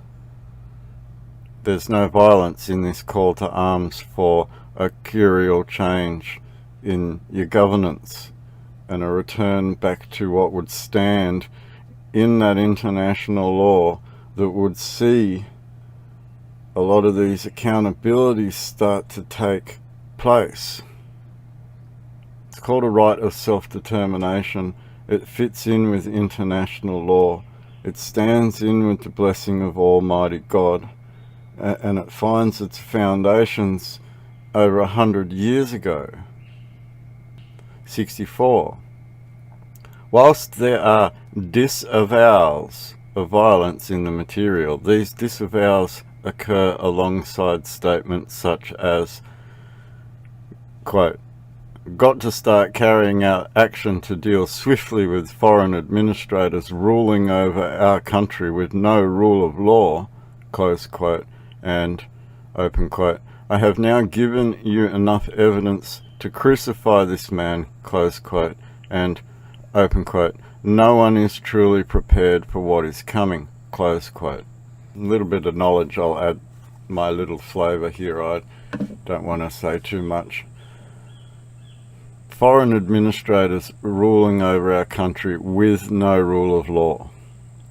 They are nannies. They follow a rule of law that is touted by Scott Morrison, or now Albo will tout this word as much as he possibly can on the world stage. Rule of law. You all have to follow by rule of law. You all have to give up everything that you are because rule of law said that you've given it up already.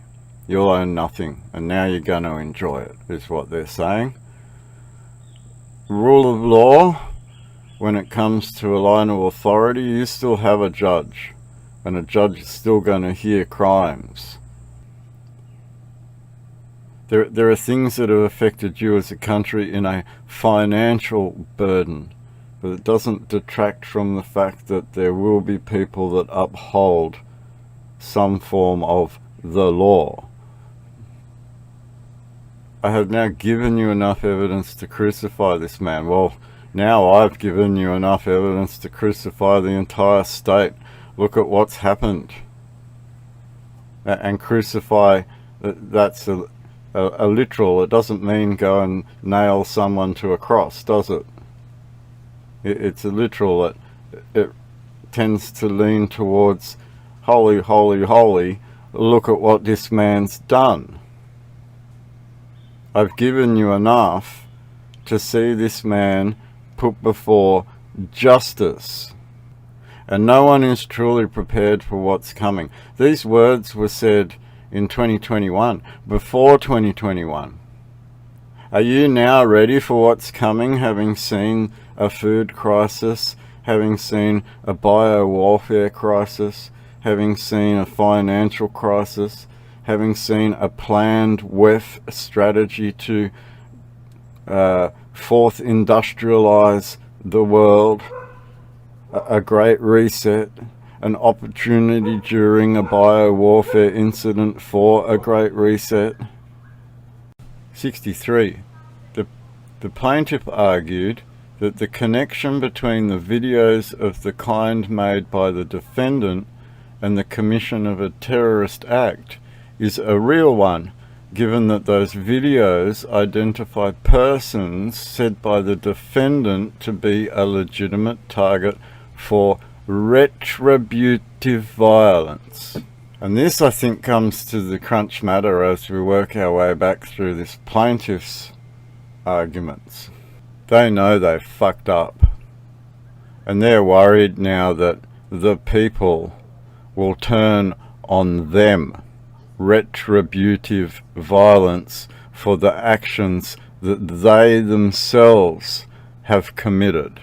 They're worried that the torch burners will come out and the pitchforks will come out, when they should be more worried that there is a set of rules for the poison chalice that they took their sip from. We also have a doctor on record talking about these very specific actions, giving a reason for this retributive violence. The justice also mentions curial punishment, at which this international humanitarian law would be some sort of agreement.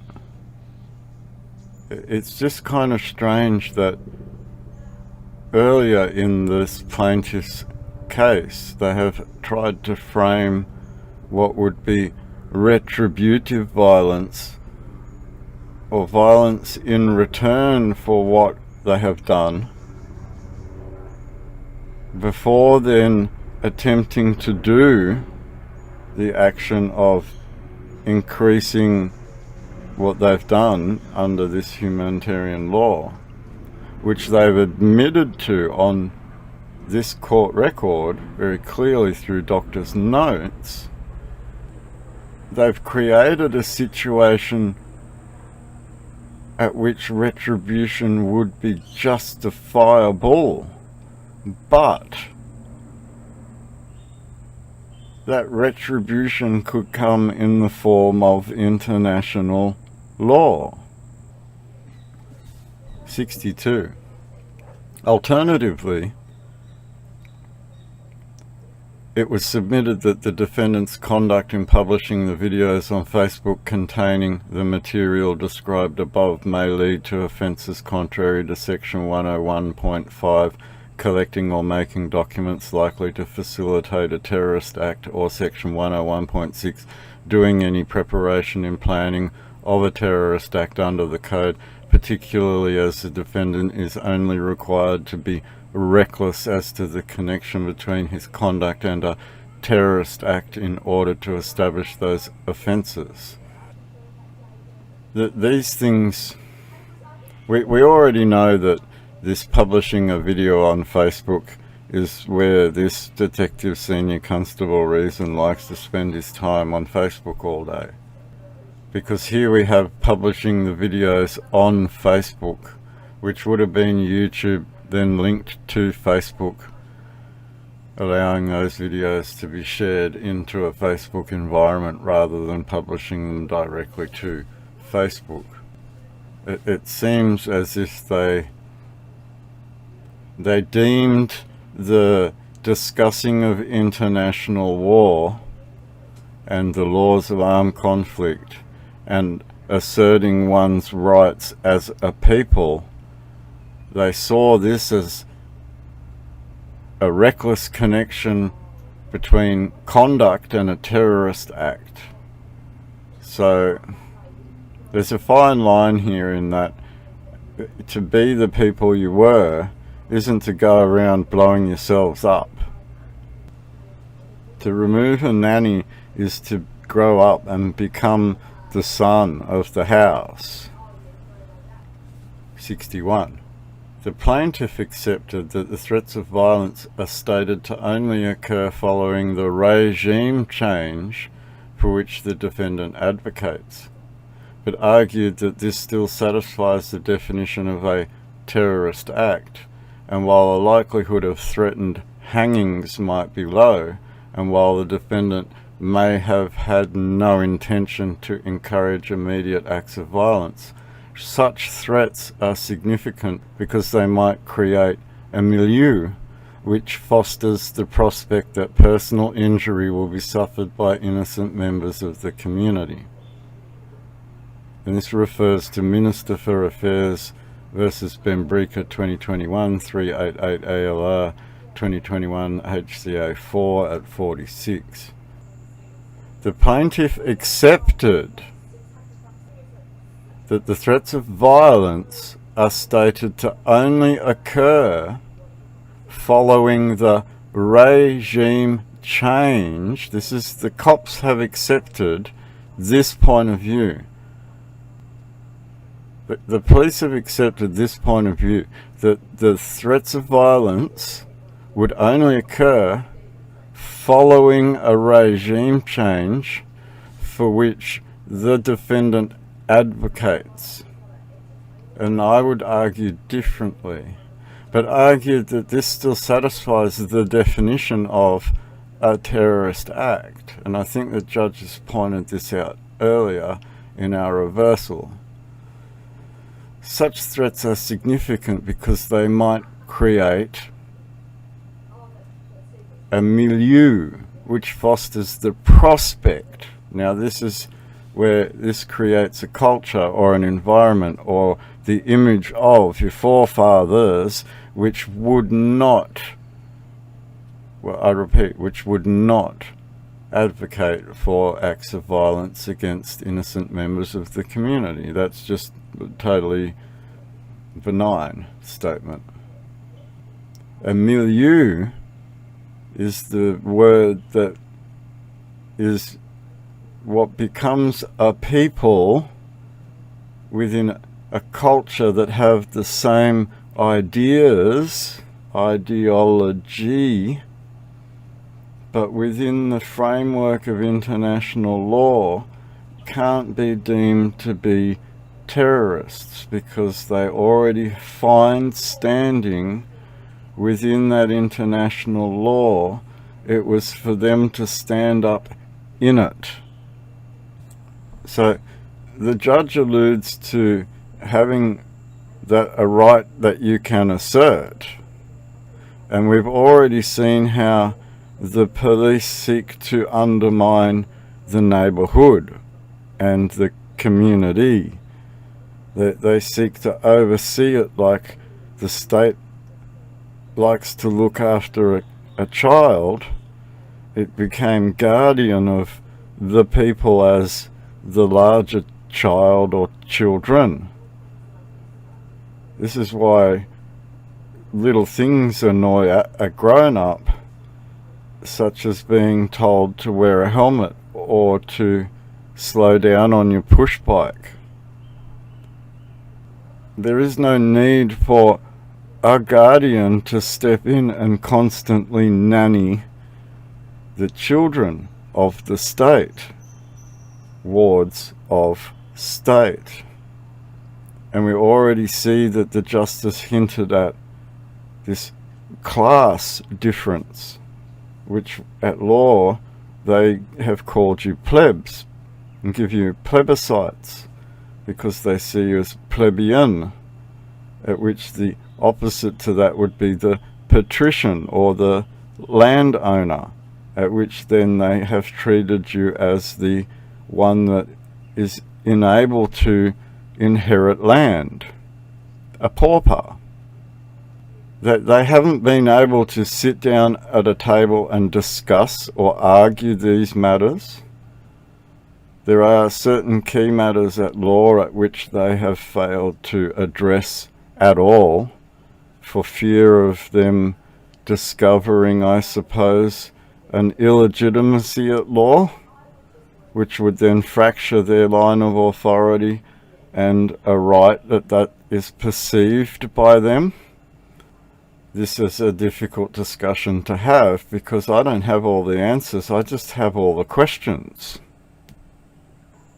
We have questions that don't have answers, that no one's willing to sit down at a table and discuss to discover said answers, for fear that those answers might have a fracture in the belief system. And we can see throughout this whole entire matter that at the core of it becomes belief, and a foundational core that starts where this belief is in truth. It was explained that the first risk was the defendant's previous threats of hanging authority figures, including police, as threats of action that would fall within the definition of terrorist act. In section 100.12 of the code, but not subsection 3. These are threats of an action that would result in death, and are threats made first with the intention of advancing a political or ideological cause, and second, with the intention of influencing the police or other public figures in the performance of their duties. It was argued that the defendant's continued adherence to these previously expressed beliefs indicates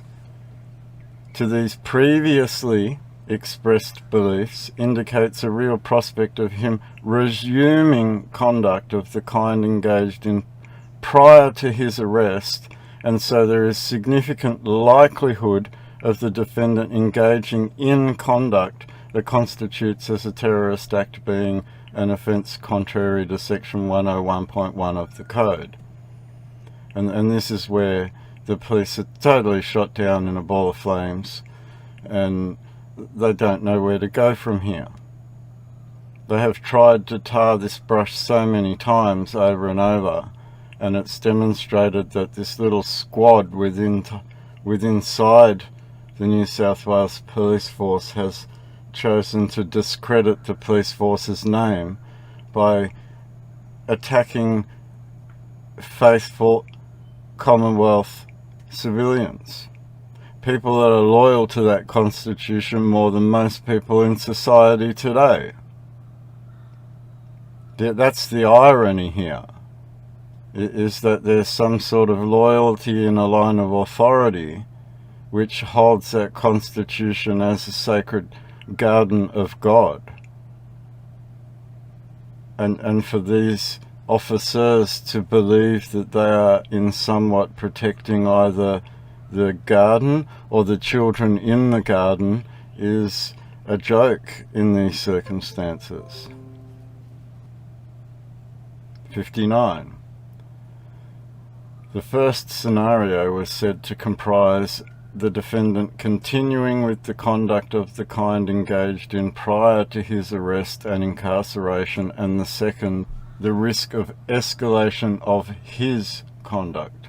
The whole flipping this on the defendant is incredible, in that they have the gall to go about creating a task force and taking command of said task force to go after what would be considered a honourable and Christian organisation which would see to defend the Constitution of the Commonwealth of Australia, and then turning that into a terrorist act, and then somewhat trying to cover their tracks by imprisoning a man over what would normally be a toy gun, and then treating him in a manner so badly to have actually committed an international criminal offence under the International Humanitarian Law Rule 92 and Rule 90, to then actually demonstrate the opposite of what they're trying to pretend to defend. It's asinine is the answer. It is totally asinine, which is why they worry about creating a milieu which fosters this prospect of change, which would then threaten innocent members of the community, which is quite the opposite, in that it would be the police that would be reacting and creating the melee that would follow. This is the bait and switch being played by the police. Not wanting to cause harm, injury or loss, I don't see how, as a united people who identify under a flag, they could be construed to engage in any conduct that would go outside of the Constitution. That's just a flat out conundrum at law.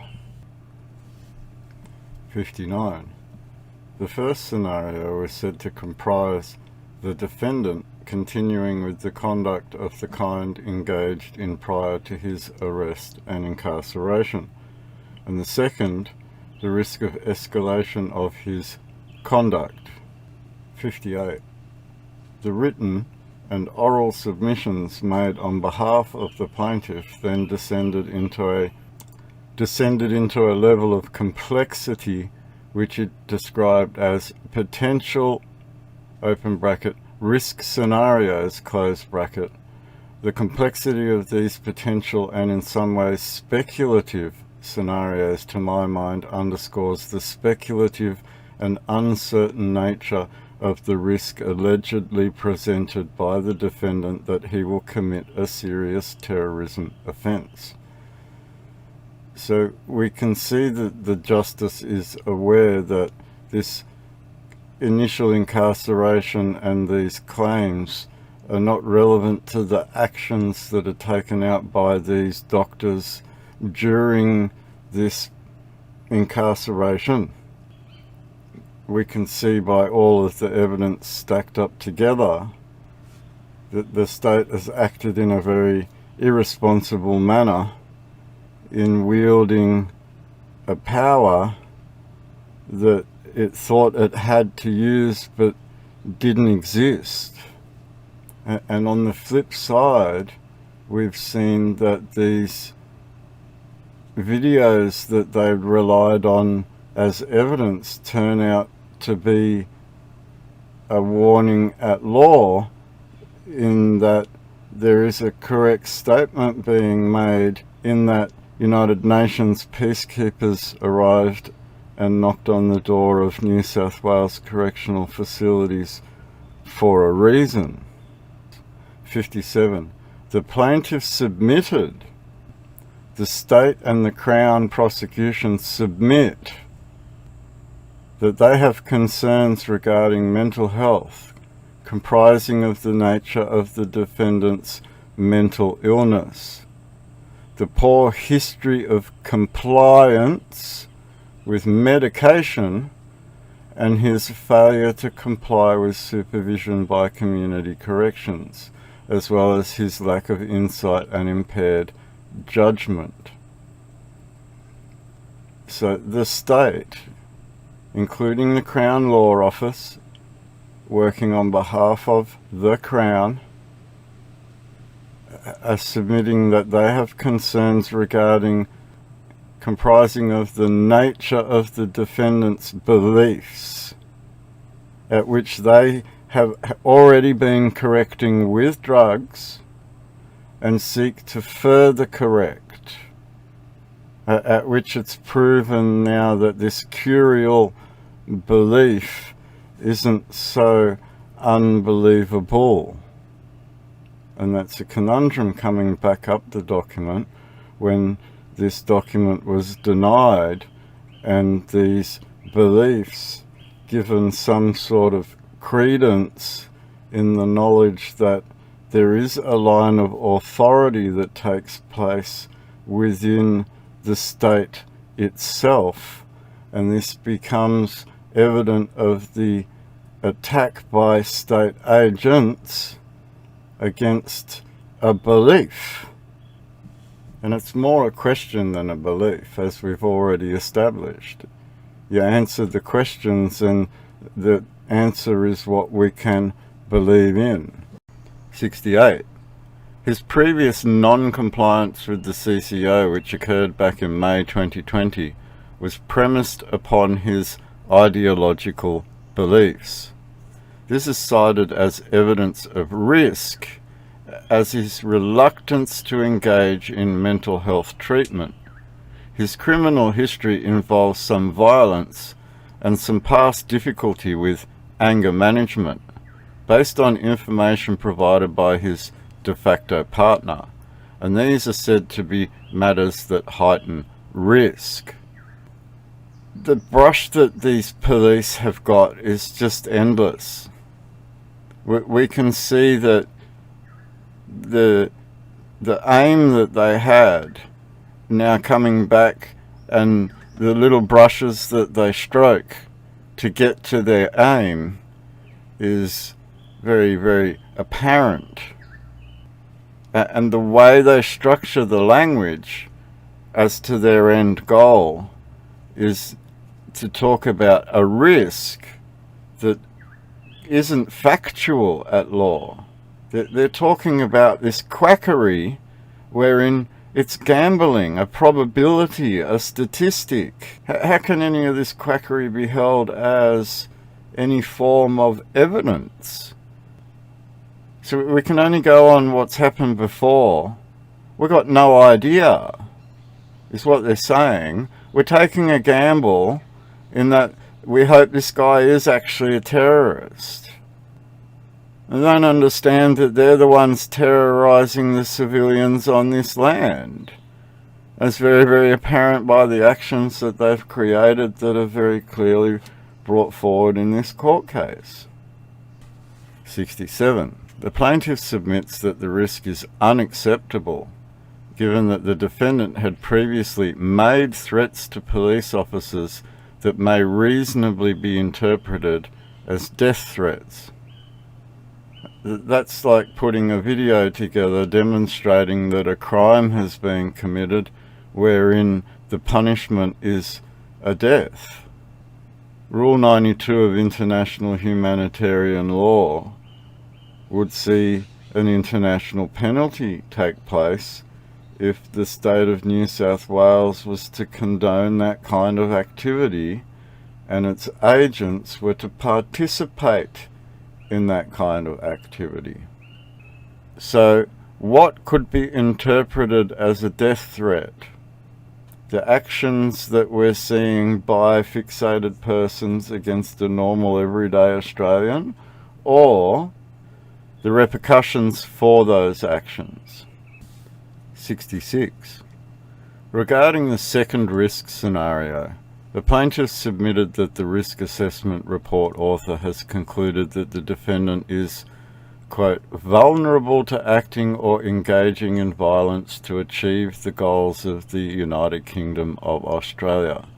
If the narrative was to shift towards the people of Australia adopting roles within the kingdom, that is creating perceived legitimacy for engaging in violence, warfare policing, and or military jurisdiction, close quote. So you can see through this reversal now that they are actually admitting who they are, in that warfare policing is the jurisdiction in which they take command right now as peacekeepers who are obligated to international humanitarian laws that they just broke. And their fear is that people adopt their homeland and take a right of self-determination in international law, which would hold them to account to the international humanitarian laws they've broken. Self-determination is the right of a people to be the people they were before these peacekeepers turned up. Right. The right of a people to recognize who they are in international law and stand up and be those people peacefully in that international stage is an international right. A right that should be defended and protected by these peacekeepers. We have a right at international law to remember the gods of our fathers, Judges 2:12. So these are the justice's words, but from the police's point of view, in that the narrative shift that she's worried about is this changing of allegiance to a crown other than the crown which would occupy your lands, could change a perceived legitimacy within an international scope wherein there are larger players at play, and one needs to recognize this occupied status, which brings about this defense of the Constitution. The garden is bankrupt, and they're going to take control of your bankrupted garden with war machines and their monetary systems. You had an opportunity to look at your garden and do something about it, but instead you chose politics which would seek to play party with them to help them to rape and damage your garden further. This has always been the problem that I've tried to point out, is that you're not making the garden grow. You're actually helping someone else till the soil till there's nothing left. 65. I interpolate here, in regard to these statements, that I do not see any of them having sufficient clarity of proposed action to amount to a call to arms for violence. There's no violence in this call to arms for a curial change in your governance and a return back to what would stand in that international law that would see a lot of these accountabilities start to take place. It's called a right of self-determination. It fits in with international law.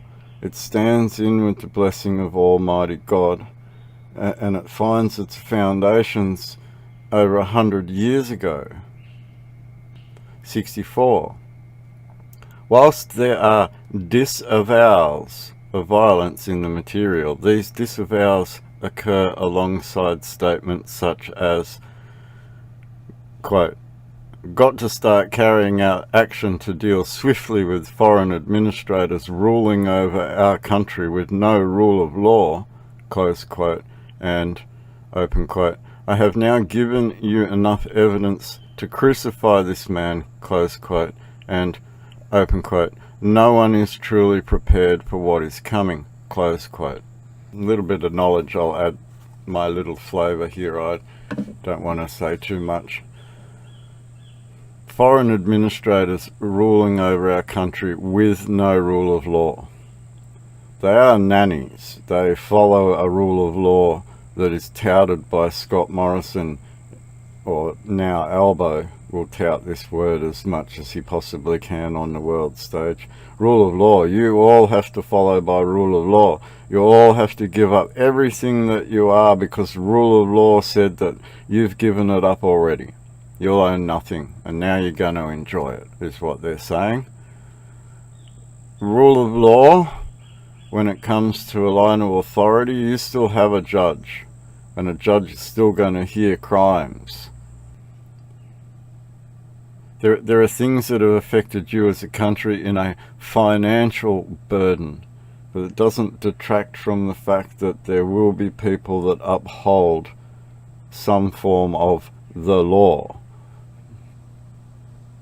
I have now given you enough evidence to crucify this man. Well, now I've given you enough evidence to crucify the entire state. Look at what's happened. And crucify, that's a literal, it doesn't mean go and nail someone to a cross, does it? It's a literal, it tends to lean towards holy, holy, holy, look at what this man's done. I've given you enough to see this man put before justice. And no one is truly prepared for what's coming. These words were said in 2021, before 2021. Are you now ready for what's coming, having seen a food crisis, having seen a bio-warfare crisis, having seen a financial crisis, having seen a planned WEF strategy to fourth industrialize the world, a great reset, an opportunity during a bio-warfare incident for a great reset? 63. The plaintiff argued that the connection between the videos of the kind made by the defendant and the commission of a terrorist act is a real one, given that those videos identify persons said by the defendant to be a legitimate target for retributive violence. And this, I think, comes to the crunch matter as we work our way back through this plaintiff's arguments. They know they fucked up, and they're worried now that the people will turn on them. Retributive violence for the actions that they themselves have committed. They're worried that the torch burners will come out and the pitchforks will come out, when they should be more worried that there is a set of rules for the poison chalice that they took their sip from. We also have a doctor on record talking about these very specific actions, giving a reason for this retributive violence. The justice also mentions curial punishment, at which this international humanitarian law would be some sort of agreement. It's just kind of strange that earlier in this plaintiff's case they have tried to frame what would be retributive violence, or violence in return for what they have done, before then attempting to do the action of increasing what they've done under this humanitarian law, which they've admitted to on this court record very clearly through doctor's notes. They've created a situation at which retribution would be justifiable, but that retribution could come in the form of international law. 62. Alternatively,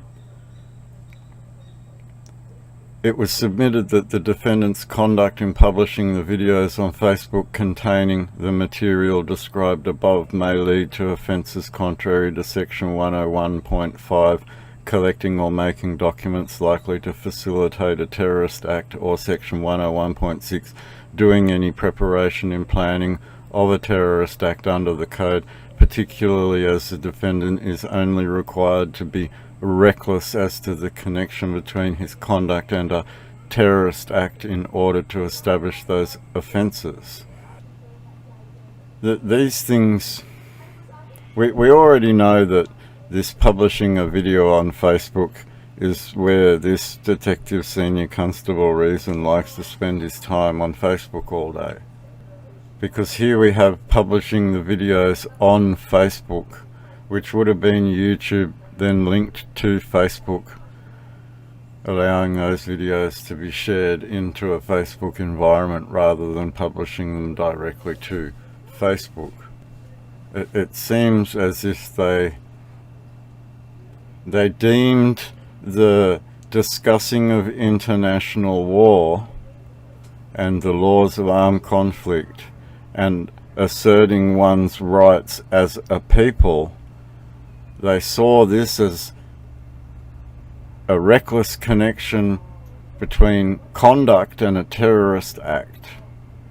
So there's a fine line here in that to be the people you were isn't to go around blowing yourselves up. To remove a nanny is to grow up and become the son of the house. 61.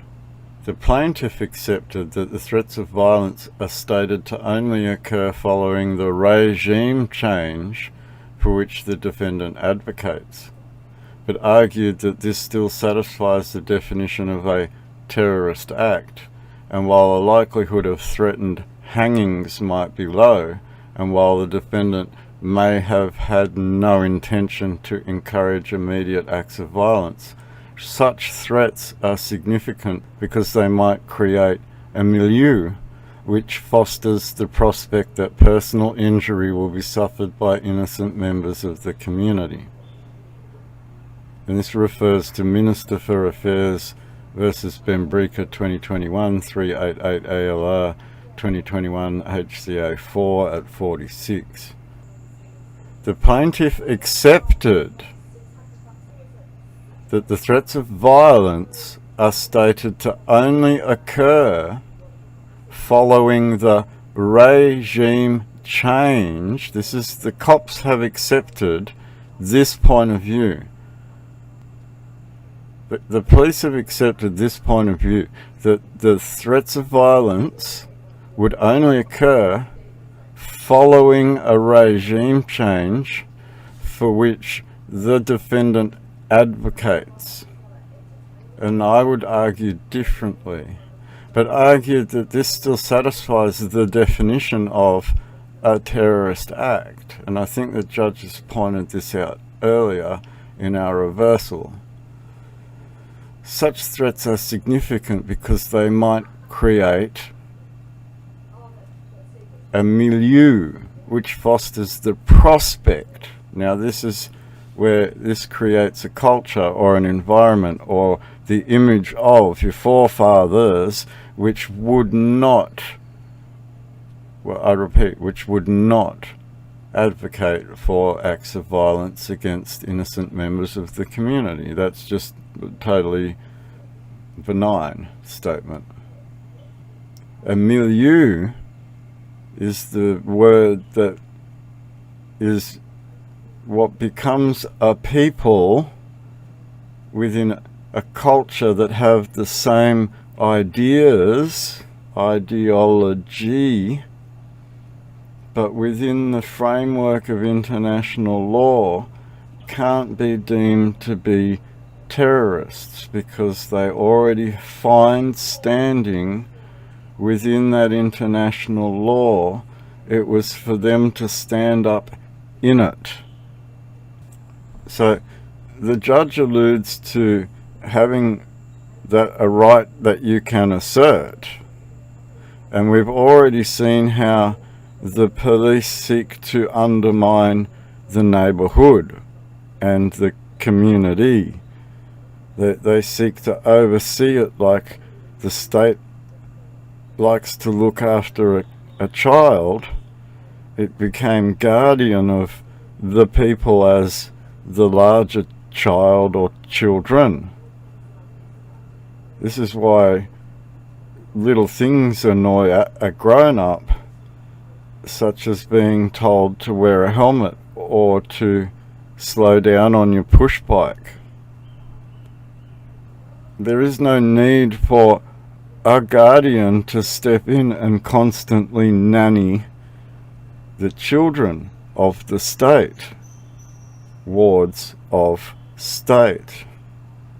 And we already see that the justice hinted at this class difference, which at law they have called you plebs and give you plebiscites because they see you as plebeian, at which the opposite to that would be the patrician or the landowner, at which then they have treated you as the one that is unable to inherit land, a pauper.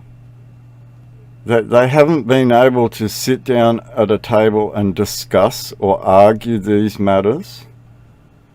There are certain key matters at law at which they have failed to address at all, for fear of them discovering, I suppose, an illegitimacy at law, which would then fracture their line of authority and a right that is perceived by them. This is a difficult discussion to have because I don't have all the answers, I just have all the questions. We have questions that don't have answers, that no one's willing to sit down at a table and discuss to discover said answers, for fear that those answers might have a fracture in the belief system. And we can see throughout this whole entire matter that at the core of it becomes belief, and a foundational core that starts where this belief is in truth. It was explained that the first risk was the defendant's previous threats of hanging authority figures, including police, as threats of action that would fall within the definition of terrorist act. In section 100.12 of the code, but not subsection 3. These are threats of an action that would result in death, and are threats made first with the intention of advancing a political or ideological cause, and second, with the intention of influencing the police or other public figures in the performance of their duties. It was argued that the defendant's continued adherence to these previously expressed beliefs indicates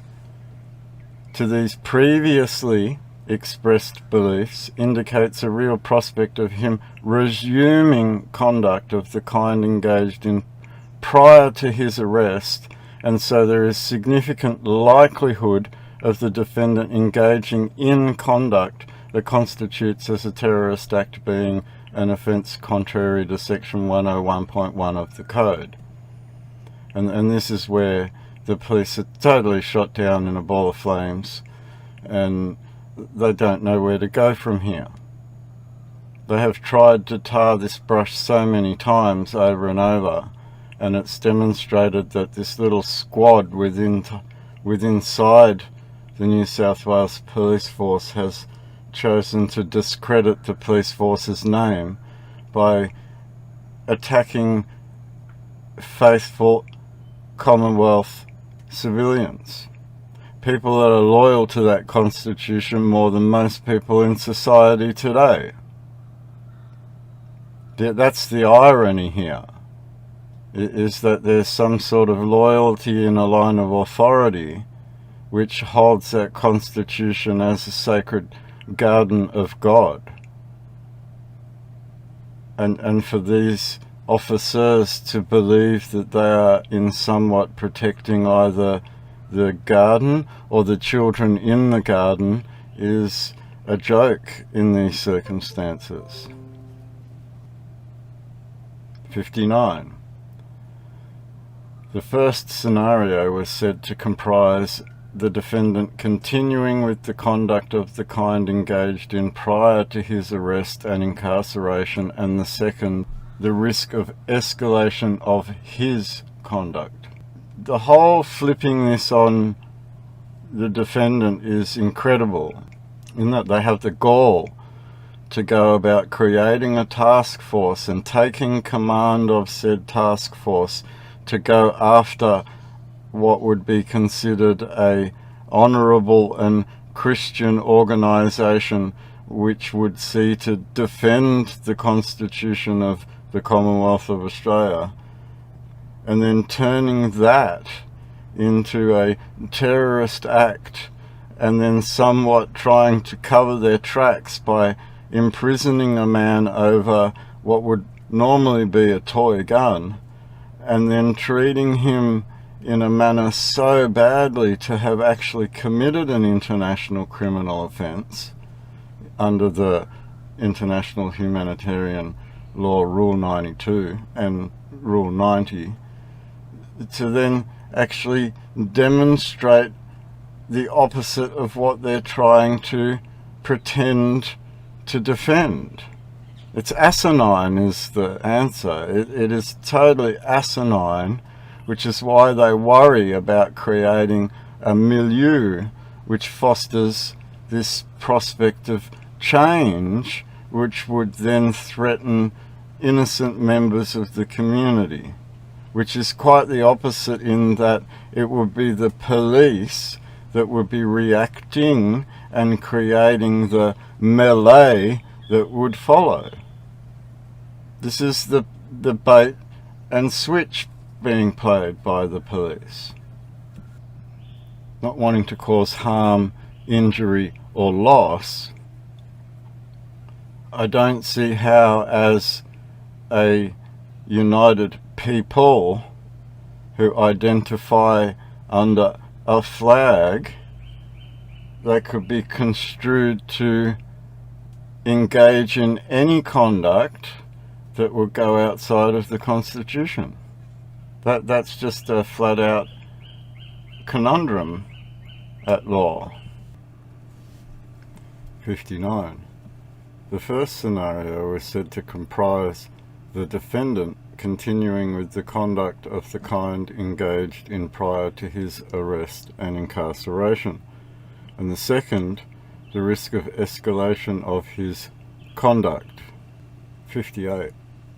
The written and oral submissions made on behalf of the plaintiff then descended into a level of complexity which it described as potential, open bracket, risk scenarios, close bracket. The complexity of these potential and in some ways speculative scenarios, to my mind, underscores the speculative and uncertain nature of the risk allegedly presented by the defendant that he will commit a serious terrorism offence.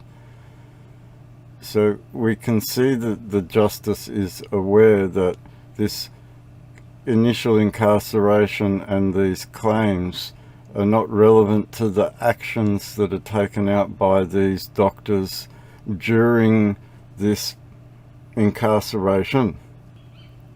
we can see by all of the evidence stacked up together that the state has acted in a very irresponsible manner in wielding a power that it thought it had to use but didn't exist. And on the flip side, we've seen that these videos that they relied on as evidence turn out to be a warning at law, in that there is a correct statement being made in that United Nations peacekeepers arrived and knocked on the door of New South Wales correctional facilities for a reason. 57.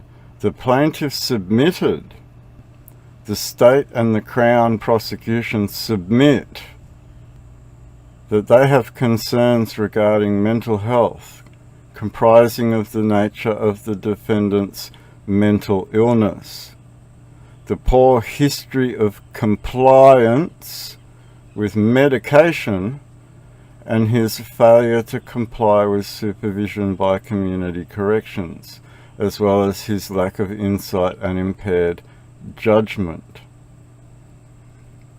So the state, including the Crown Law Office, working on behalf of the Crown,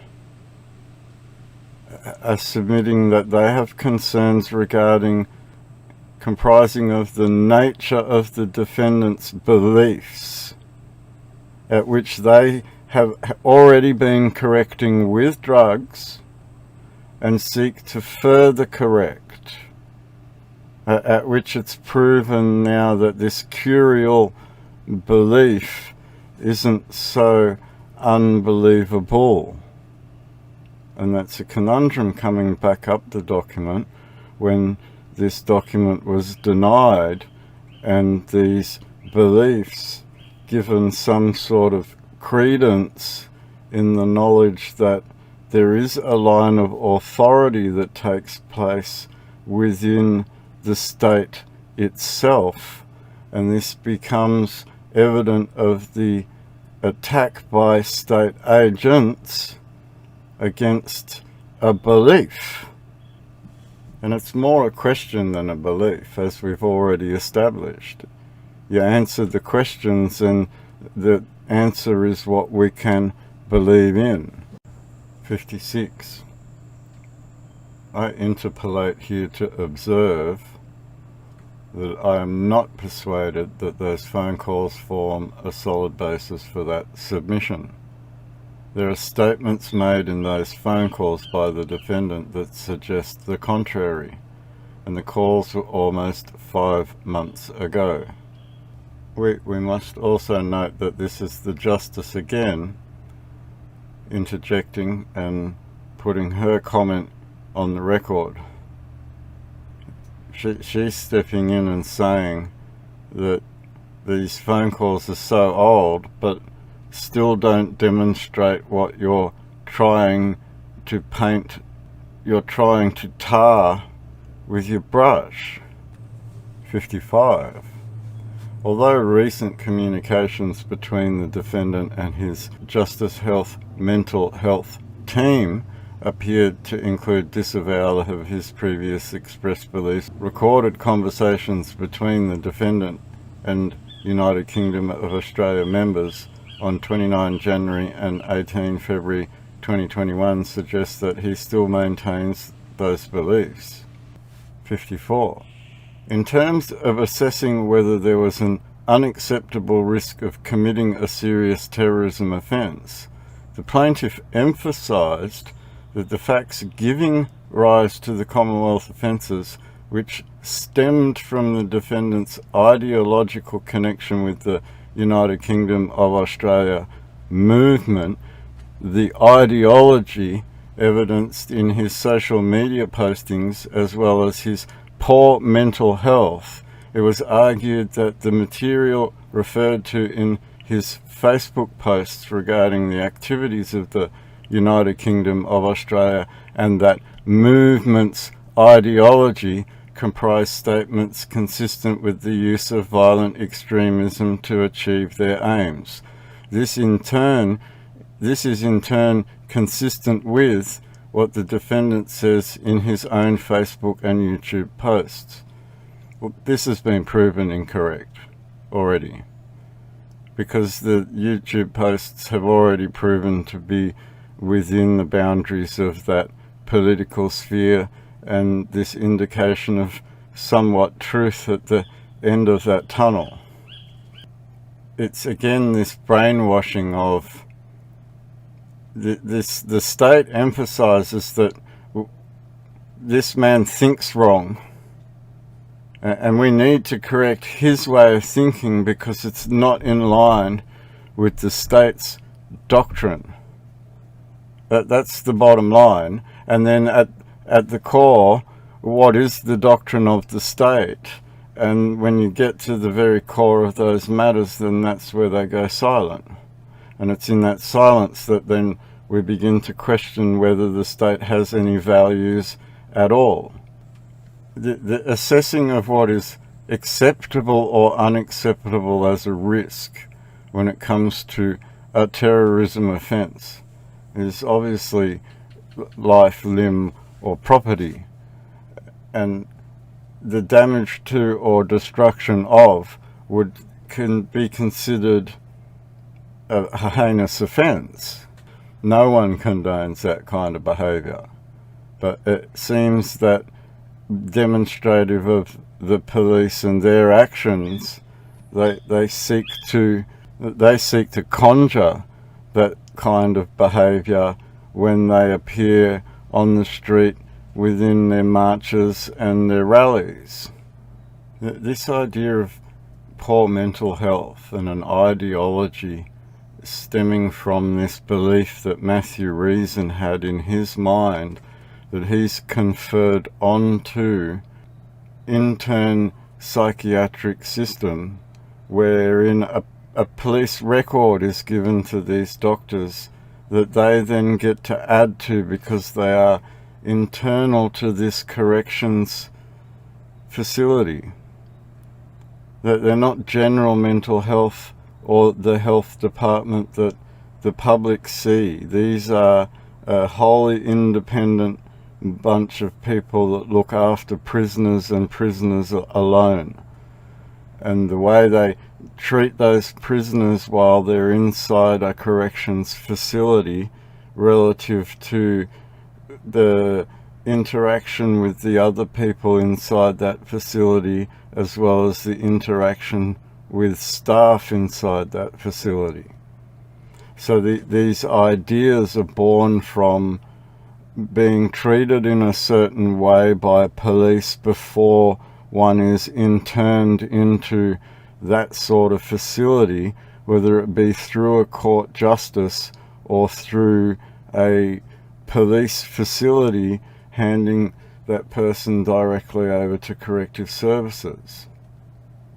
That there are a lot of things wrong with the way the system is set up, and it's because of the underlying problem that again is addressed in this document, which slowly starts to become apparent when a justice makes comments of a curial nature.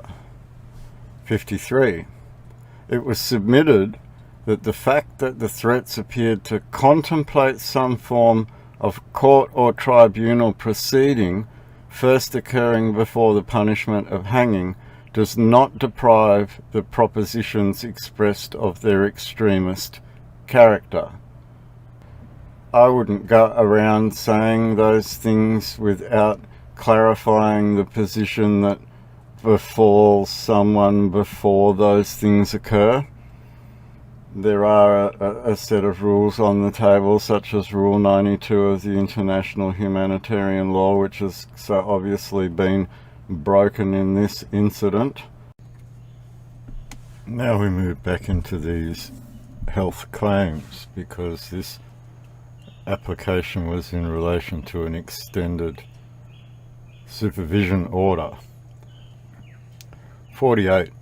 The last review available in the evidence tendered, where the defendant was actually interviewed and assessed, was 22 June 2021 by a CMO, Dr. Andrew White, who noted, quote, "Today he represents as somewhat dishevelled, but was woken from sleep to see me. He was pleasant and polite and cooperated with the interview. He said that he no longer believes the things about the Australian government or other conspiracies that he previously did. He admits to becoming completely preoccupied with these beliefs and that they had taken over his life and damaged his relationships. He attributes his change in mental state to the shock of incarceration and his wife ending their relationship, and does not think that the medication has helped in any way. Medication makes him dumbed down and tired, but he feels better on his current regime than he did when he was on More RX. Accepts his diagnosis and was able to label it as delusional disorder. Accepts that he was completely overrun by his conspiracy beliefs and accepts the label of delusional. Accepts. Are you brainwashed now? No? We'll keep going then. Are you brainwashed now? Yes, I am. I accept it all. I'm delusional. You don't need to keep programming me and drugging me anymore. I've had enough of the drugs. Denied any ongoing interest in pursuing his conspiracy theories, his plans on release are to go back to work and attempt to reconcile with his wife. Said that family is the most important thing and he wants to do the right thing by his family. Will continue to take RX because he knows he has to, and police and PMP will require him to take it. Also admitted to smoking THC prior to custody and said he won't do that anymore because he doesn't want to go back to it, and he is also aware of parole conditions. Plans to go back to live with his ex and kids, boys in their 20s. Implied delusional order seems most likely diagnosis, probably on a background of narcissistic, paranoid PD and THC use. What quackery. These are not doctors. These are gamblers with your emotions, thoughts and beliefs. These are reprogrammers of your doctrines so that you fit into a doctrine that is an implied position at which you have no choice in believing otherwise. 47. In January 2021, a forensic treatment plan was formalised which included monthly meetings with his psychiatric case manager in the correctional centre, a 6-weekly meeting with his treating psychiatrist, a requirement to accept treatment and medication as prescribed, and to provide regular urine drug screening samples and to comply with necessary blood tests to provide for metabolic and clozapine level monitoring. In a treatment plan, these doctors decided that they would increase his drug intake, and they formalized a plan to go about reprogramming his belief system. It reminds me of Stanley Kubrick and A Clockwork Orange, with the grabbers pulling the eyelids open while they flash a whole bunch of images into someone's head. This is what you must believe. And to think this stuff is happening in New South Wales. of all places. 46. The assessment report concluded that overall, the defendant had shown improvement in his mental state, but was still insightless and only reluctantly accepting his medication, and concluded that he was suffering from a, quote, delusional disorder, perhaps late onset schizophrenia, but possibly with an organic disorder, being a mental illness characterized by persecutory, grandiose and bizarre delusional beliefs, close quote. It is also noted that he had shown significant improvement in his mental state, but there was risk of relapse, and so the FCTO was requested to be put in place before release into the community. The report also concluded that he will, quote, continue to benefit from this from his antipsychotic medication and further investigation of his medical condition, as well as ongoing psychoeducation, close quote. Now, if that doesn't remind you of Stanley Kubrick and a forcing of a doctrine into you through the use of drugs and follow-up reports and police checks on you at home and dragging you off to hospital if you refuse, forcing this with psychoeducation. This is some serious and fucked up stuff. That, fair enough, he's inside a jail for a reason, and no one explained that reason to him in the proper, wherein he still had a right to a belief, at which you decided, well, we'll drug him, that will make it easier, we'll use these excuses for that drugging him to make it easier for us to look after him while he's in jail. That's what I'm saying. The forcing upon him that he must accept a change in doctrine before being released as well. It's like a spider that won't let you out of its clutches. It's like an octopus that's got a hold of you, and every time you get one tentacle off, another tentacle slaps itself upon you. 45. In an assessment by treating psychiatrists at Long Bay Hospital, Corrections Facility Hospital, in January 2021, prepared for a further mental health review team hearing.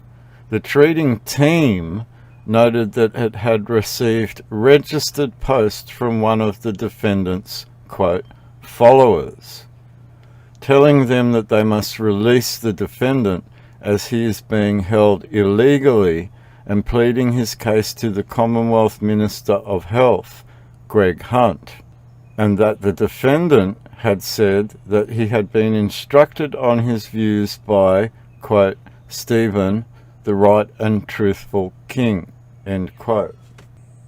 The fact that he has received mail from someone else that backs up what he's saying tends to detract from the fact that he's having any sort of delusion in the first place. If multiple people can see and believe in something that exists, then how is it a delusion? And we understand this when we get to the bottom of the document, that all of these claims are deemed to be speculative and denied. But here we have a justice putting some very specific information on the record in both quoted and unquoted form. Nobody was instructed. People were shown evidences that led to questions that remain unanswered. And this has always been the core problem, in that now on a court record of a Supreme Court, we have a clarification that certain things are real and not delusional, which makes things even more clear in respect to claims that have been spoken about. Right and truthful now comes to this faithful connection that is found with a blessing of Almighty God. And that would need to be seen by where two or three stand. God is with them. So that would tend to lean towards many people seeing this creation or existence, making it tangible and a reality. The same could be said of the underlying faith that exists within this Australia under Great Seal of Australia. 44.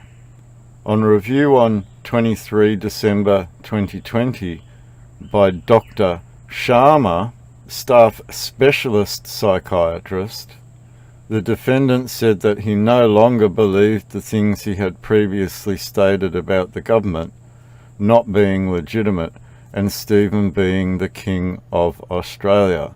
Dr. Sharma recorded in her impression that, quote, he no longer holds his prior delusional beliefs with the same intensity, but it is not certain that he has become well enough to simply disguise his underlying beliefs. End quote. That's a strange statement, that he has become well enough to simply disguise his underlying beliefs. It is not certain that he has become well enough. These are absolute quacks. And the language that they use, which they expect to hold any standing or water within a courtroom, it's twisted in its meaning and therefore becomes meaningless. He no longer holds his prior delusional beliefs with the same intensity. These are not factual words. These are words of, again, probability and statistics, making them a sheer gamble in that you're wrong or right. Now, there's that claim again, Stephen being the King of Australia, but unquoted. So we come to this problem that what is the belief if the question still remains? 43. The report of the MHRT dated 5 November 2020 relied upon the treating report and concluded that it was satisfied that the defendant continued to suffer from mental illness and required further inpatient treatment at the Long Bay Hospital. A further review was scheduled, at which time a Forensic Community Treatment Order, FCTO, would be discussed.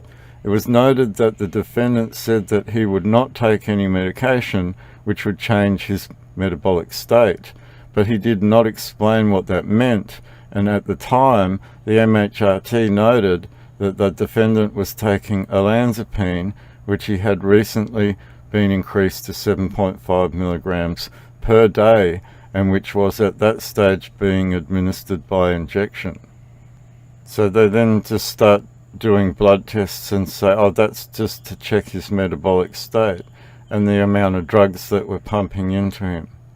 We want to keep him at the maximum level, but we don't want to overdose him, so we have to check him as well. So this entering into a jail and presenting to have a belief outside of any belief that the state has that you must be corrected with causes this whole entire evil mental health system to come into play. and the immediate assumption on this mental health system is that you have a mental health issue. 42. The opinion and recommendation concluding the report stated that the defendant, quote, is suffering from a delusional disorder, perhaps late onset schizophrenia, but possibly with an organic disorder, a mental illness characterized by persecutory, grandiose and bizarre delusional beliefs. The mental illness is being complicated by poor insight and poor compliance. With medication, Mr. Kiskonen had shown significant improvement in his mental state. He has poor insight, and a history of non-compliance with his medication means he is at risk of relapse. The treating team requested the tribunal to grant him an FCTO before release. Mr. Kiskonen will continue to benefit from his antipsychotic medication and further investigation of his medical condition.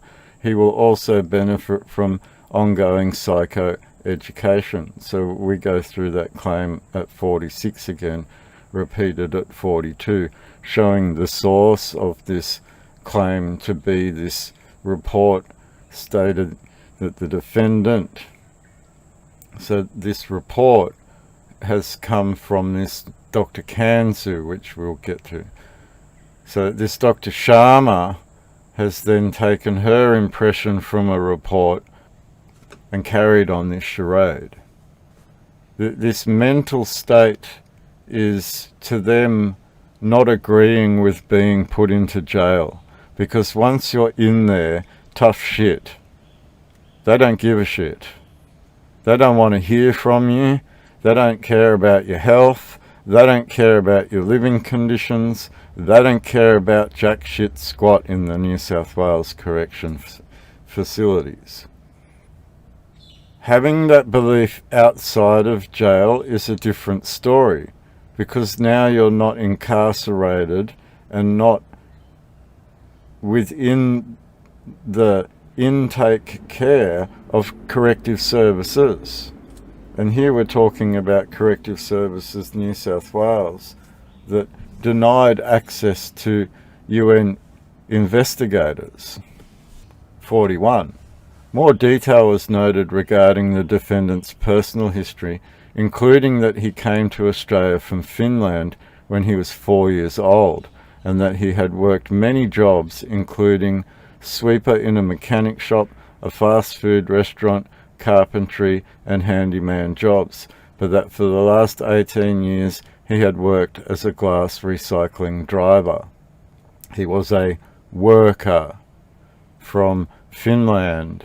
That might be because the Finnish embassy were contacted by someone and they got involved, making this even more of an international incident, given that UN inspectors came and were denied by the very facilities that created this issue or torture problem in the first place.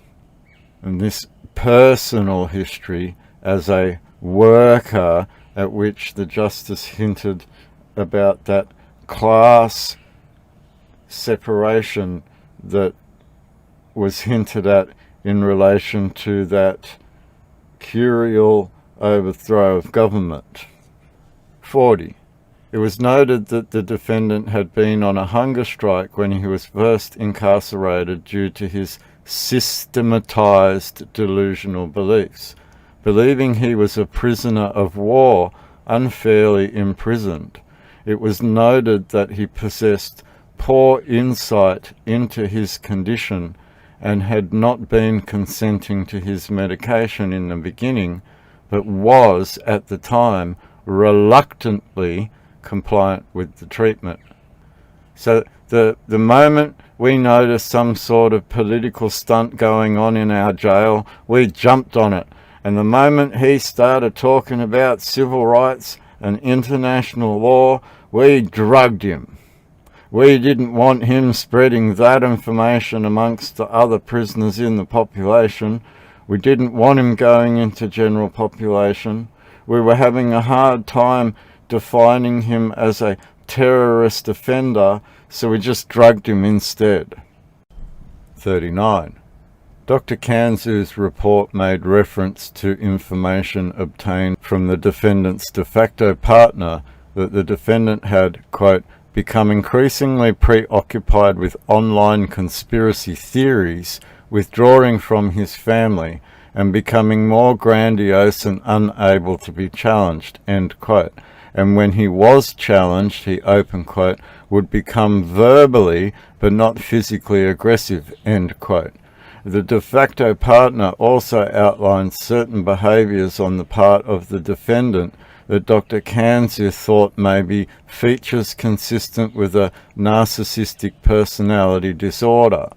So the Dr. Kanzu's got some report from the police where the police have gone and interviewed the missus and written some things about the missus's interaction with the police in a report, which then ends up on Dr. Kanzu's counter, where he can then assume that this is part of this and make reference to that in his report. So the reference is demonstrating the links of the information pool being pulled together, demonstrating that orchestrated or structured report or series of events that would demonstrate this prosecution's want to fabricate a story to get an end result. 38. A more detailed report of Dr. Kanzu, Registrar in Forensic Psychiatry, dated 19 October 2020, was prepared for a later hearing at the MHRT. This included detail that the defendant, despite denying he had any admission to psychiatric hospital or having ever been prescribed psychiatric medications before, had been admitted to Waratah House in September 2015 following an overdose, although at that point there was, it seems from the discharge summary, no sign of a mood disorder or psychiatric disorder at the time. So we can see that the police have participated by providing evidence to Dr. Kanzu's report, and now the justice is detailing Dr. Kanzu by name and title and the date that these reports were made, and demonstrating that he's dug even further in an attempt to smear the defendant by digging into a past which would have been, again, 5 years previous to the current day events. In general, you can see these doctors, corrective services, and the police working hand in hand to provide documentation to each other and formulate a response that is a structured response that's wanted, rather than the just response that should be found at the end anyway. As we move further up, we get another excerpt from this doctor's notes, wherein she makes a note about the act of supremacy and not having heard of it before, whether she had or not, the leading him on to keep answering questions where the answers are being given and she still has a denial in her own head, the doctor, Dr. Keating, as to the reality of those answers being factual and now being backed up by the court in the comments relating to a curial side to all of this law. 37. Documents from the MHRT in early September 2020 noted the grandiose delusions against a background of systematized paranoid delusions. The MHRT agreed with the need for enforced treatment. This starts very soon after the attack on his ideals to raise a flag in honour of the Anzac. This starts with New South Wales fixated persons unit becoming fixated themselves on the idea that a people that recognize who they are in international law are somewhat a threat to the state. And the judge has already hinted at a class division that is occurring here, at which the police officer himself doesn't realize he is party to as well. The idea of mandating an officer to keep his job position kind of fits in with the whole aspect of this case, full stop. When we bring up international humanitarian law Rule 92 and put a curial standing on the table, we begin to see something else. 36. Returning to the September 2020 report for the MHRT, the registrar recorded that the defendant did not have a history of mental illness prior to custody, but that he had a, quote, systematized paranoid delusion that there was unlawful military occupation of Australia, end quote, and that there are, open quote, two constitutions of Australia, close quote. And due to these beliefs, he believes that the police officers should be, open quote, hung for war crimes, close quote. He also has had, open quote, grandiose delusions that he is the mayor of Campbelltown and had been putting flags up around the suburb, end quote. He described the defendant as being, open quote, very guarded, closed quote, about the psychotic beliefs, and that he refused to engage with the treating team. He apparently had repeatedly told nurses he was, open quote, going to be released within days, close quote, and, open quote, has friends in very high places, close quote. The registrar concluded that he was insightless into his persecutory delusions and was a high risk of harm to others if his beliefs are challenged. At that time, he continued to refuse psychiatric medication. The registrar concluded that the risk to others was due to his untreated mental illness, and so he was transferred to Long Bay Hospital for involuntary treatment. Now, I went through a similar scenario wherein this forensic mental health team continued to pester, but at every turn I gave no consent for any interaction with this team at all. They seem to have forced upon... The treatment was very similar, but in one regard I ended up inside a general population wherein a number of things happened that need to be discussed later. This is an ongoing problem that New South Wales Corrections Facilities and the New South Wales Police and the New South Wales Government have had issue with for a very long time.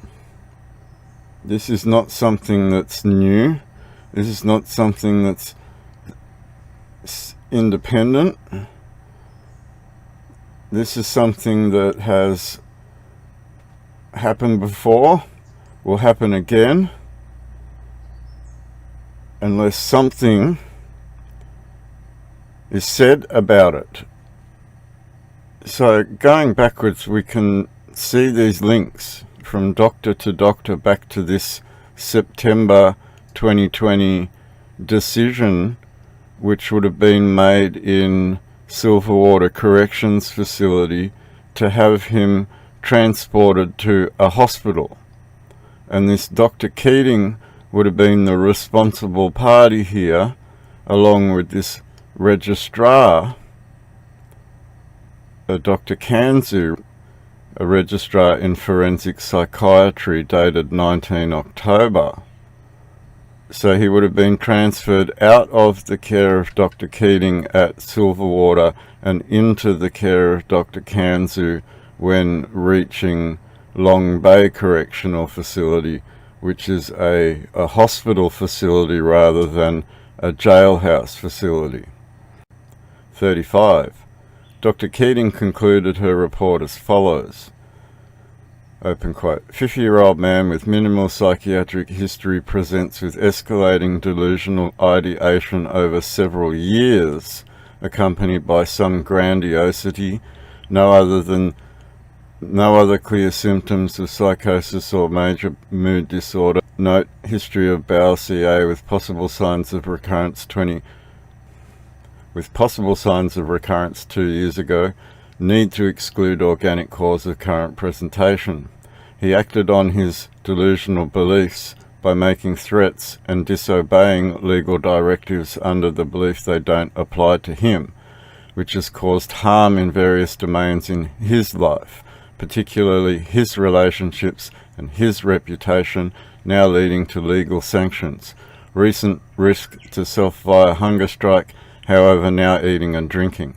So Dr. Kanzu got involved within the first weeks of him being at Silverwater, after being fed all of this documented evidence from the court, from the police, from whoever would have been involved in handing him over to corrective services, and then Dr. Keating has a corrective services binder of documents.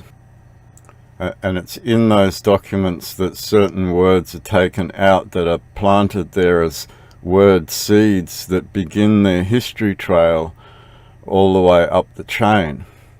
And we can see slowly as we go down the chain that this fabrication has occurred when it comes relative to the New South Wales Police Prosecutor or the Crown Prosecution, then attempting to use this bundled package of framed work in the courtroom. So we mentioned before that this report details a few things about Two Crowns, the Act of Supremacy, United Nations. It details notes about the use of the carriage service and the firearms offence, which is part of the reasoning for his being in jail, even though these charges didn't come to fruition in the end in the manner or respect that the police or the state wanted them to.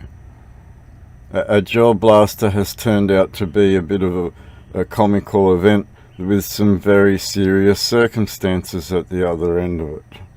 And as we look backwards, we can see that those circumstances were sought for to undermine the very premise of raising a flag in honour of the Anzac, at which these state police sought to undermine, attempt to stop, and then be told by the court that we as a people have that curial right to recognise the gods of our fathers and a lineage and ancestry that brought us forward to this constitution which needs to be defended.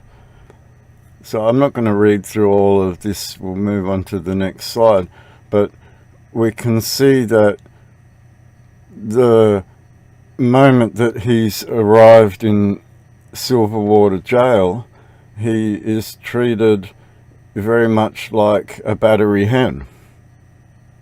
And that's what they do there. That they work for private contracts and they go to their cells and they get minimal wage to buy things at 4 or 5 times the cost they are on the outside.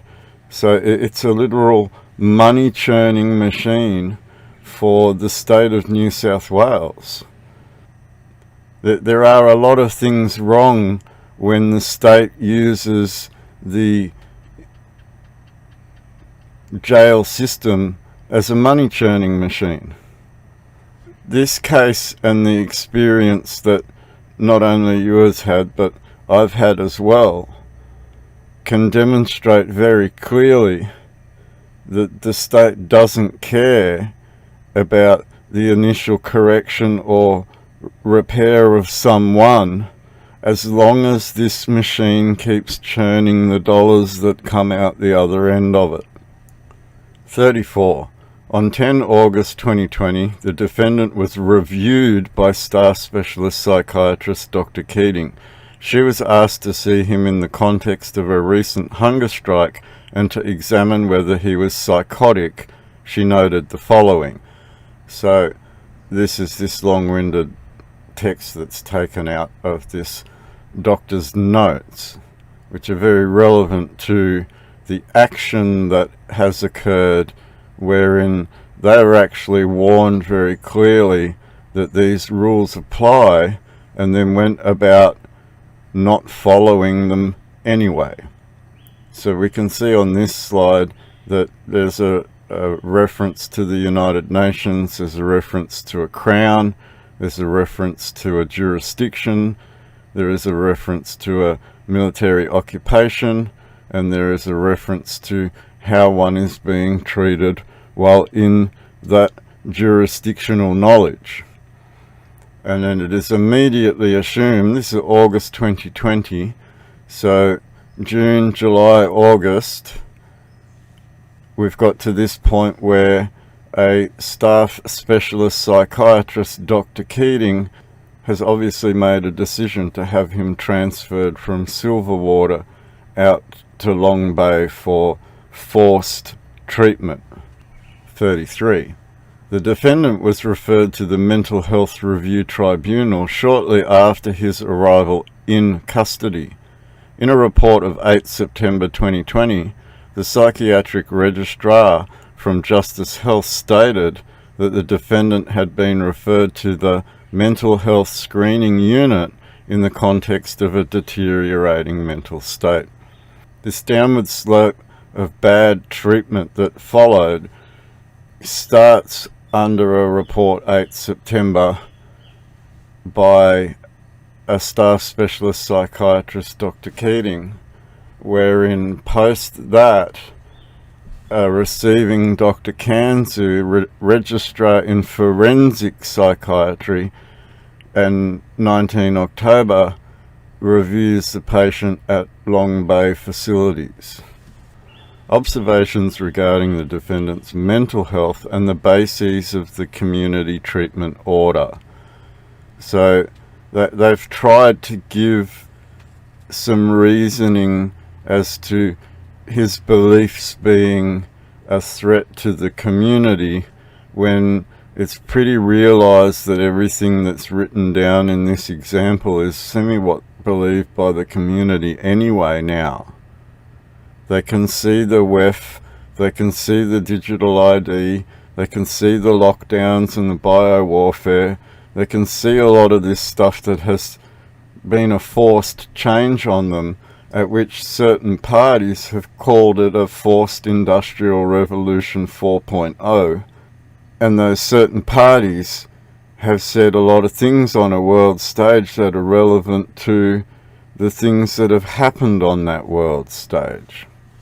So this is where we now moved from the defendant into the plaintiff, into the observations by medical treating staff, and now back into the evidence that forms the block of this request for an extended supervision order, which would allow the police to monitor you and therefore take him to hospital, force drug him for up to 3 years, and then restrict him from obviously using a phone, the internet, and those sort of things, so that he could speak to anybody about the conditions that he was being attempted to be put under. 32. I was informed by Mr. Emmett, prosecution for the State of New South Wales, that I did not need to watch the YouTube videos, but the, quote, gesture each time was a physical gesture consistent with hanging. That gesture, as far as I'm aware, would have been grabbing a fist up near the back of your head and using the tugging up motion. 31. Mr. Emmett also drew attention to this part of a similar YouTube presentation in May 2020. Quote, "We're gonna give everybody a choice to be loyal to your kingdom. Make your oaths back to the Kingdom of Australia, or there will be consequences for your treason."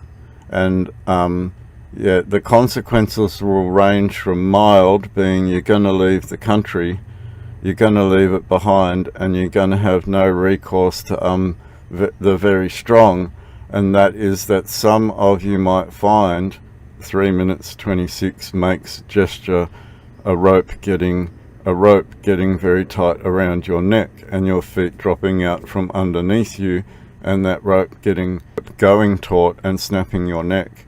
Now I know I say very callously, but believe me, there are some of you that deserve it, and those of you that deserve it will be getting it. Some of you might only be spending your life in jail, like Ivan Milokovic, I think his name was, for war crimes. So things are changing, quote. Personally, that's not something that I would say. It's been proven by this court record that it is an allowable thing to say given the circumstances that lie on the table with the rules that appear on that table. So there is this recognition of this body, this United Kingdom of Australia. And from my point of view, this is not something that any of you should be acting like, but in this circumstance, I can see that putting something on the court record so vividly is beneficial. So provoking a response is something that might be a good thing. And now that that response has been recognized, and that this so-called organization is deemed to be peaceful in nature, it has brought out from the shadows this modus operandi of the state itself and the use of state enforcement to get that done.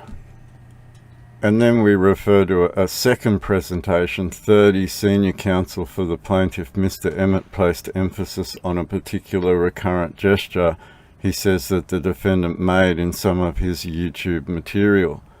In a presentation on 27 July 2020, the defendant outlined certain activity that was to take place on 31 July 2020 and made reference to a document that had, quote, not been released yet, and then says this, and I said it puts the police on notice, so whether they choose to take notice of it or not, it certainly puts them on notice. They choose to go against that, well, hey, it could end up, being a bit of this action for them, makes gesture. Well, actually, I'll say it would be more likely end up with that sort of action for them because they're armed. Now, I won't keep going. There's another quote from this other part which says, you need to honor your oath, but you can change that oath just by making another oath.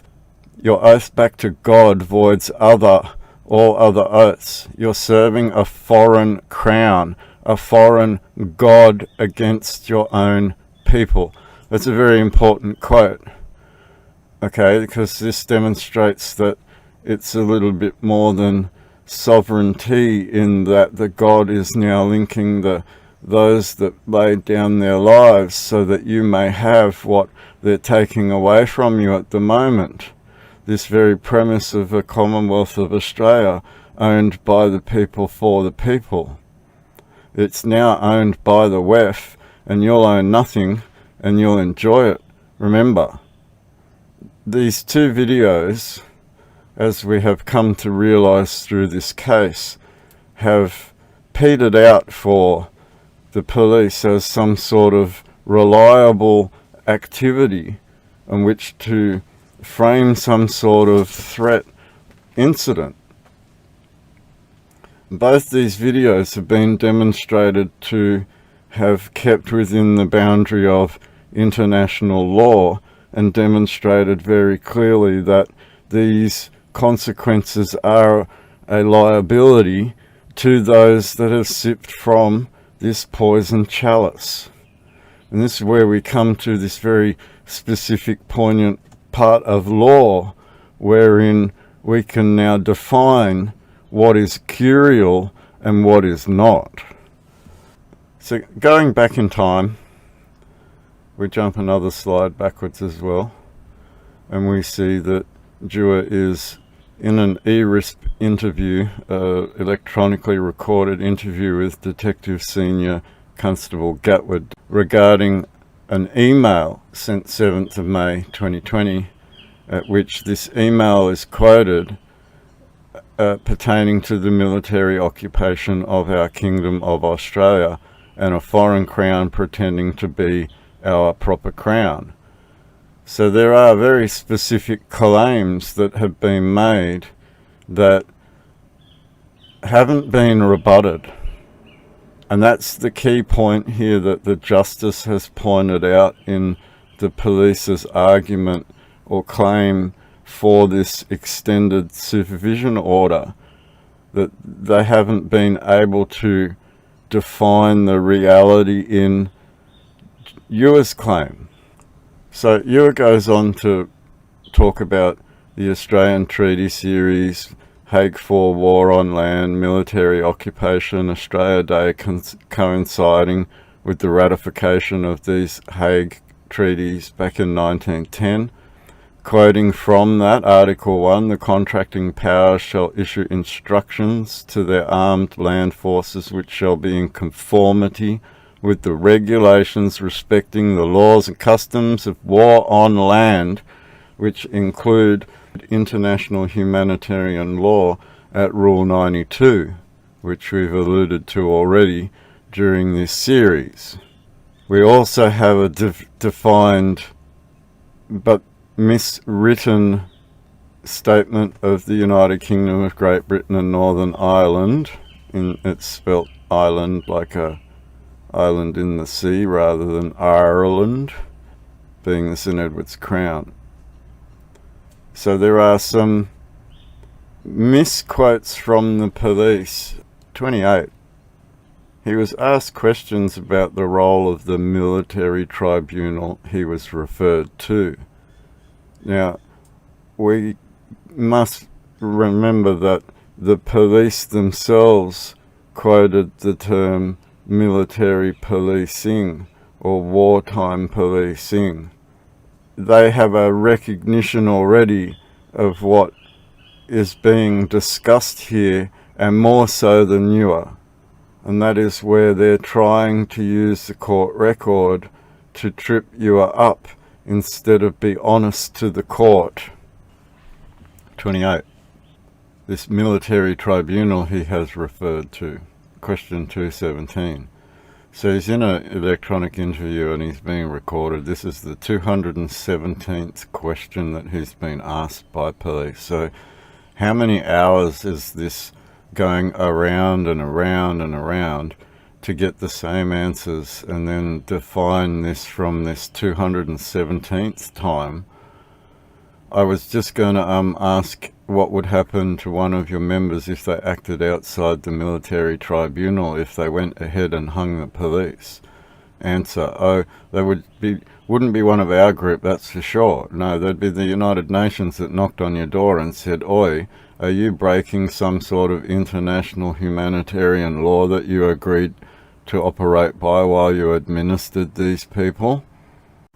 So Ewer goes on to talk about the Australian Treaty Series, Hague 4 War on Land, Military Occupation, Australia Day coinciding with the ratification of these Hague treaties back in 1910. Quoting from that, Article 1, the contracting powers shall issue instructions to their armed land forces which shall be in conformity with the regulations respecting the laws and customs of war on land, which include international humanitarian law at Rule 92, which we've alluded to already during this series. Question 218. But is there some sort of repercussion? Answer. Yeah, they would face a military tribunal themselves and probably lose their head. Question 219. Through you guys? Answer. No, through you guys. It's very clear there that there is no threat.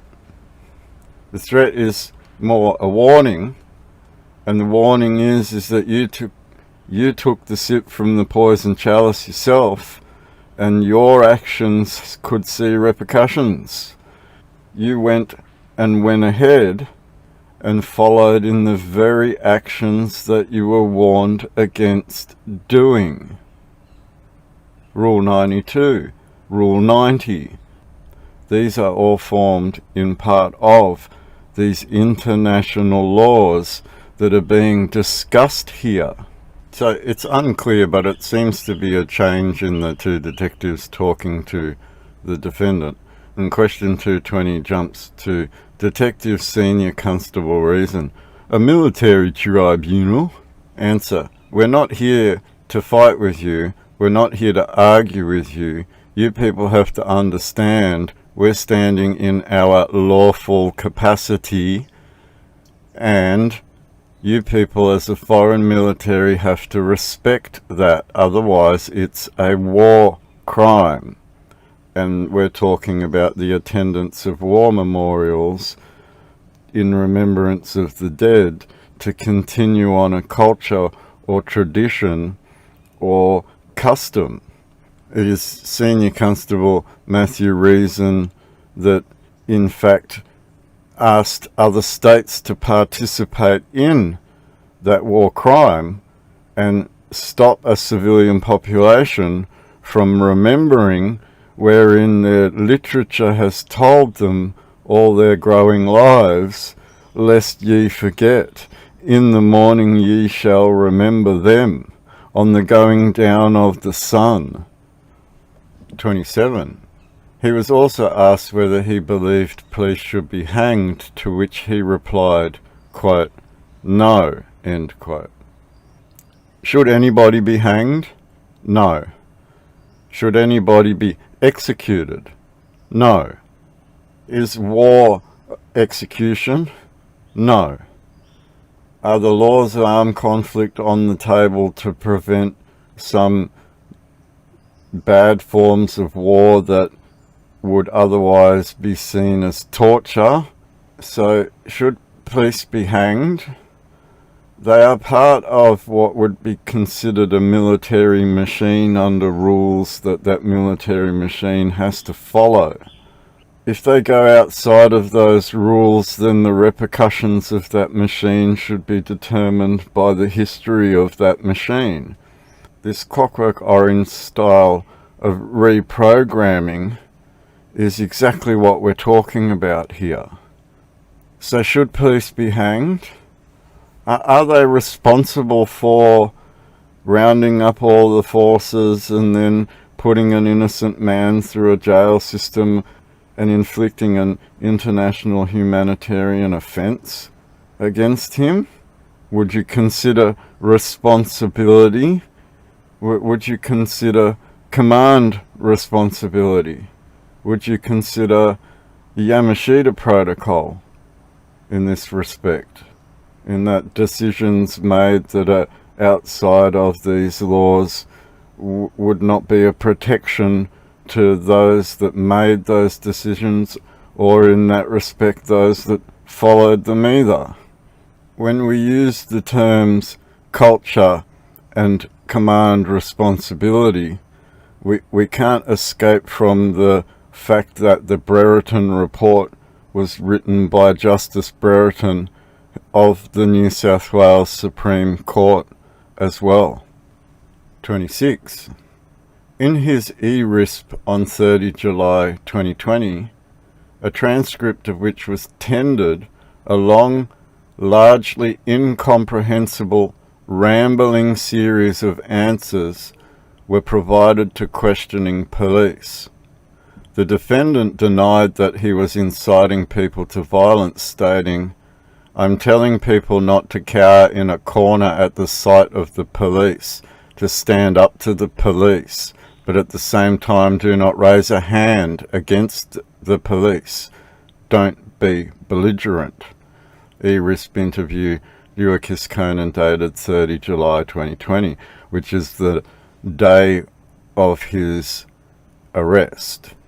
So this is the interview that was made on the actual day of his arrest that led to him being incarcerated over, as we'll find as we move up, a toy gun. A toy gun that is quite easily obtainable in many shops all the way throughout Queensland. These are not guns. They are incapable of causing any harm or injury to anybody. 25. The firearms offences are described in the police facts as follows. Offence 3, possess unregistered firearm, prohibited pistol. Offence 4, not keep firearm safely. During the search of the premises, police located a gel blaster pistol on the shelf in the garage. You don't need to go on about trying to link this to some sort of terrorism activity. Honest family man now being invaded by the police in a bid to find anything that would be deemed to be an indictable offence, and then using the immediacy of that to try and get this man labelled as a terrorist because of his beliefs in a crown foreign to the invading and occupying crown that is administering your land right now. And these are now the facts that are on the court record that no one can argue with. The accused made admissions to owning the pistol and stated that he had purchased it from a friend some time ago. It's not a pistol, it's a gel blaster.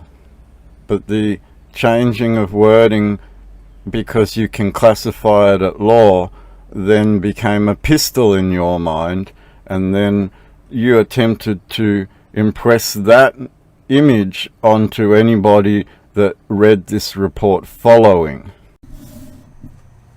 As we keep moving backwards, 24, we come across these. We come back to these use carriage service to menace, harass and offend. It could be argued what menacing, harassing or offending is while using a carriage service, but in respect of the police, they have used two specific videos to demonstrate the fact that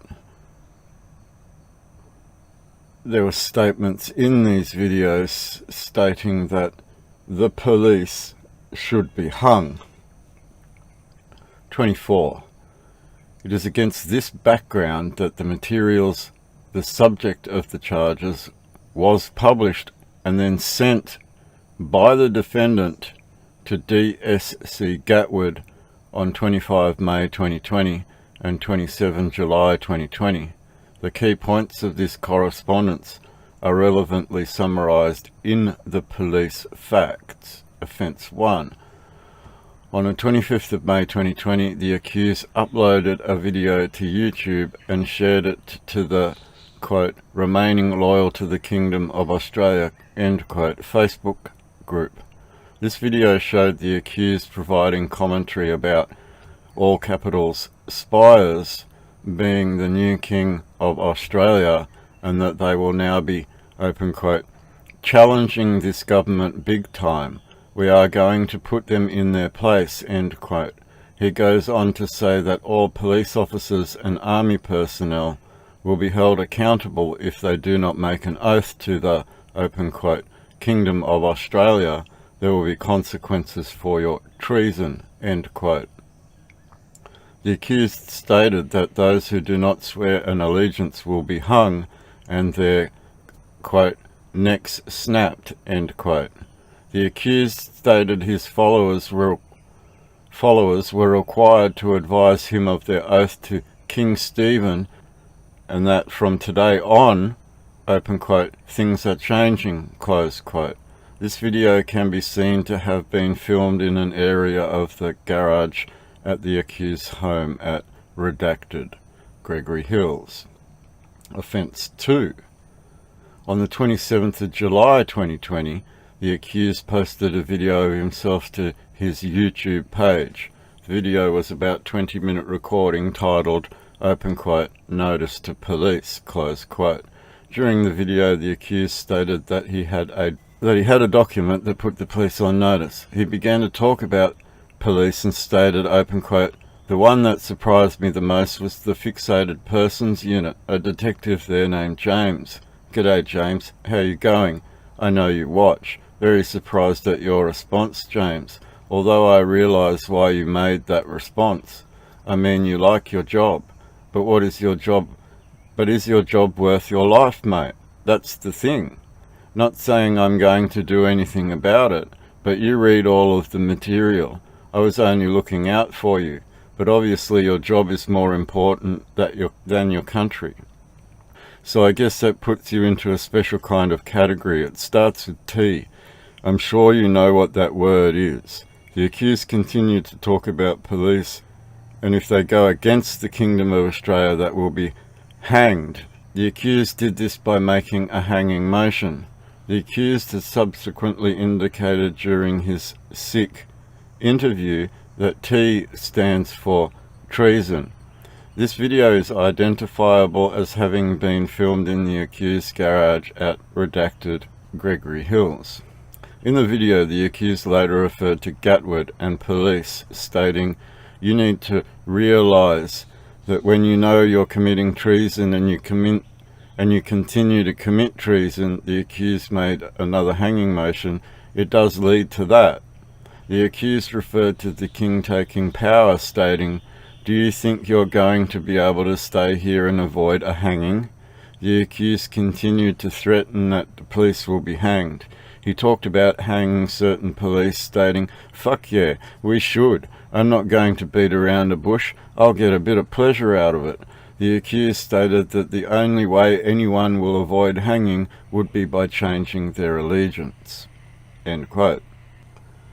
So the police have attempted to use two videos that describe a Kingdom of Australia and a sovereign.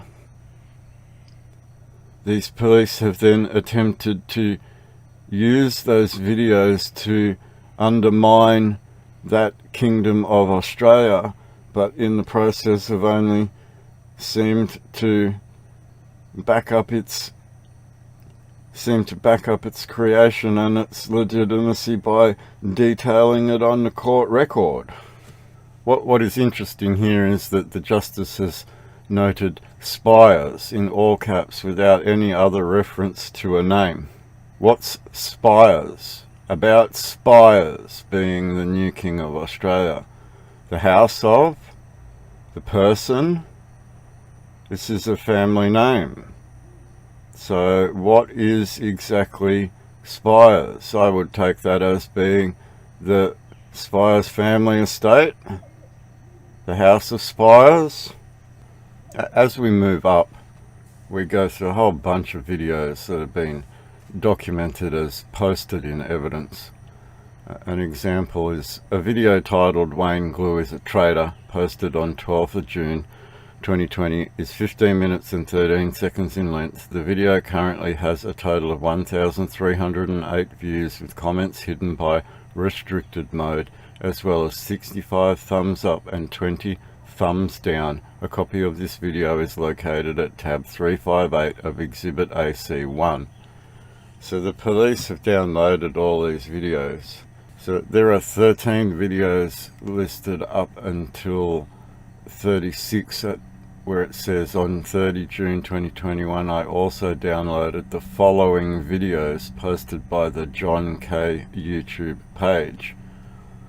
So Matthew Reason was so wrapped up in this kingdom that he had to undermine it, and he did everything he could by following Ewa to the point of downloading 13 of those videos and submitting them on the court record. So this then continues into a whole bunch of comments made by some people that we went through on the way into the rabbit hole. This time we'll look at some of the actual comments. Just make sure you correctly ID the target before firing. No civilians, no combatants. Non-combatants are unarmed. Beware the Trojans. Right, power is dry, eyesight is good. I know where high ground is. You've got your point and I have mine. This can be used as a rope and they will tie the noose and hang themselves. Treasonous bastards need hanging. Not if they are all hung. So what the police have presented is a general consensus that goes over 2 pages, that these comments keep going. Shoot them all. Cops will end up in gutters. Start chopping heads again. Hang together or hang alone. There is a general consensus that they deserve it.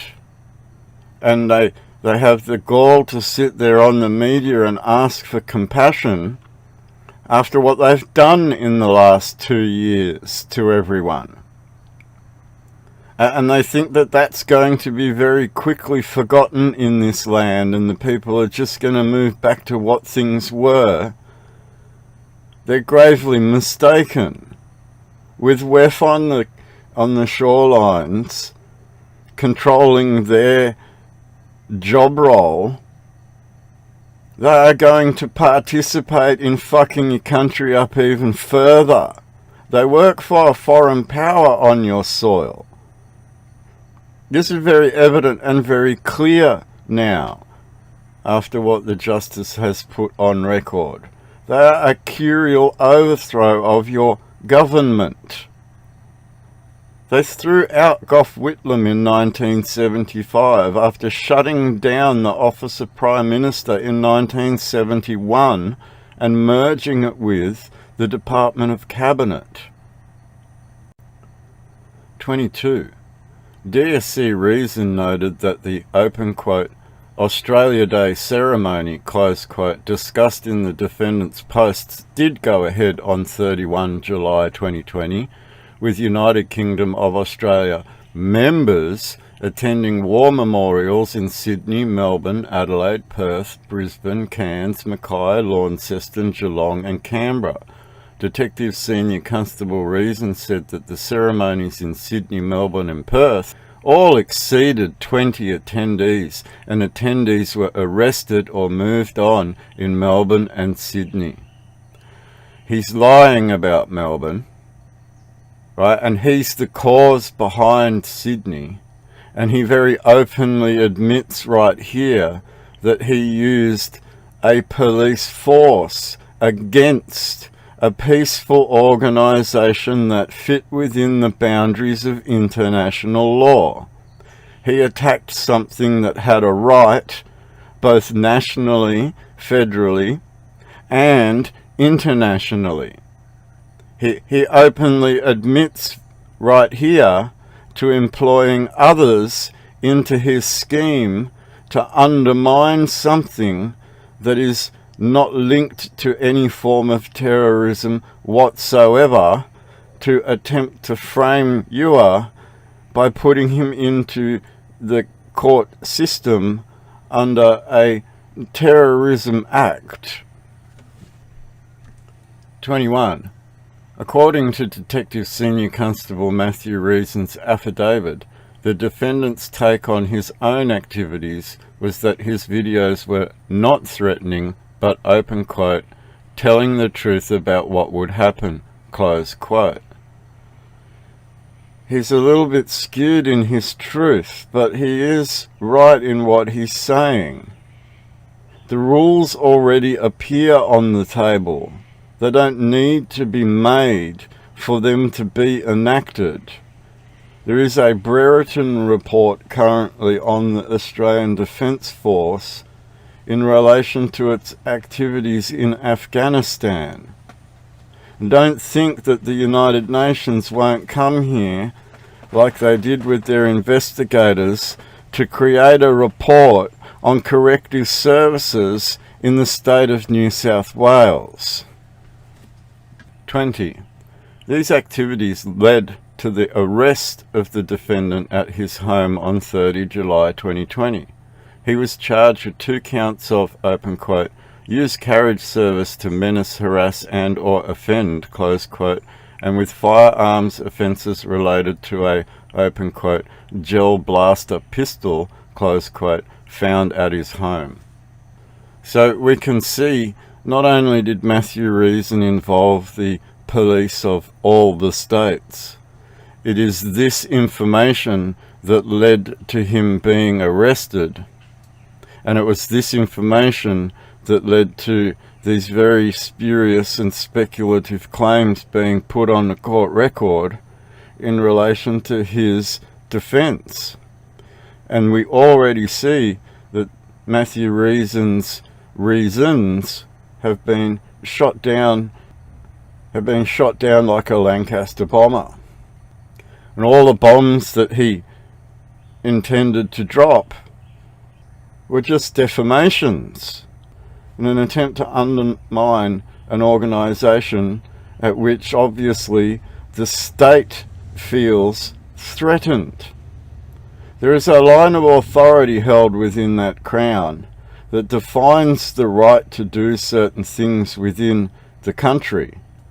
If that crown is not sat in, then it can only be said that you are occupied by something foreign to you. 19. However, concerns about him continued, and he was observed during both 2019 and 2020. Detective Senior Constable Reason, in his affidavit, sets out the bases upon which he holds concerns about the defendant as a member of, open quote, the United Kingdom of Australia, close quote. The beginning of Matthew Reason's affidavit sets out, the United Kingdom of Australia, UKOA, is an organisation which holds beliefs that are commonly referred to as those of the sovereign citizen movement. This means that they do not consider the laws of Australia to be legitimate, nor do they believe that such laws should or do apply to them. The ideologies of the sovereign citizen movement have their origins in a number of anti-government movements which emerged in the United States of America in the 1970s. UKOA is one of a number of sovereign citizen groups and individuals which I have been monitoring since commencing my duties at the Fixated Persons Investigation Unit in 2018. Now, we can go through this affidavit later, but what can be noted is what's not redacted from it by the Justice when she has redacted other information from this document. Now, Matthew Reason makes a very large assumption based on his Facebook interactions with a whole bunch of ignorant people that are shuffling a whole bunch of ignorant data around all day, every day. Matthew Reason is not aware of the fact that I've done this in a courtroom through law for the last 15 years. These are not American-centric ideas, given that the blessing of Almighty God is defined in the Commonwealth of Australia Constitution Act, July 1900, UK/PGA. It is in that blessing of Almighty God that foundations are found and can determine that those foundations separate foundations of an occupying power or nanny state that has sought to manage God's kingdom.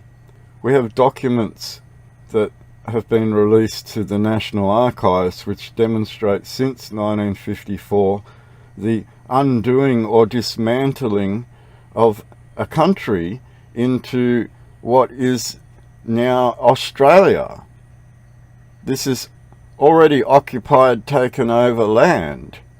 And Matthew Reason can deny it all he likes. He can go and believe all his American-centric style propaganda and fail to put the connections together that lie under the blessing of Almighty God. It's that simple.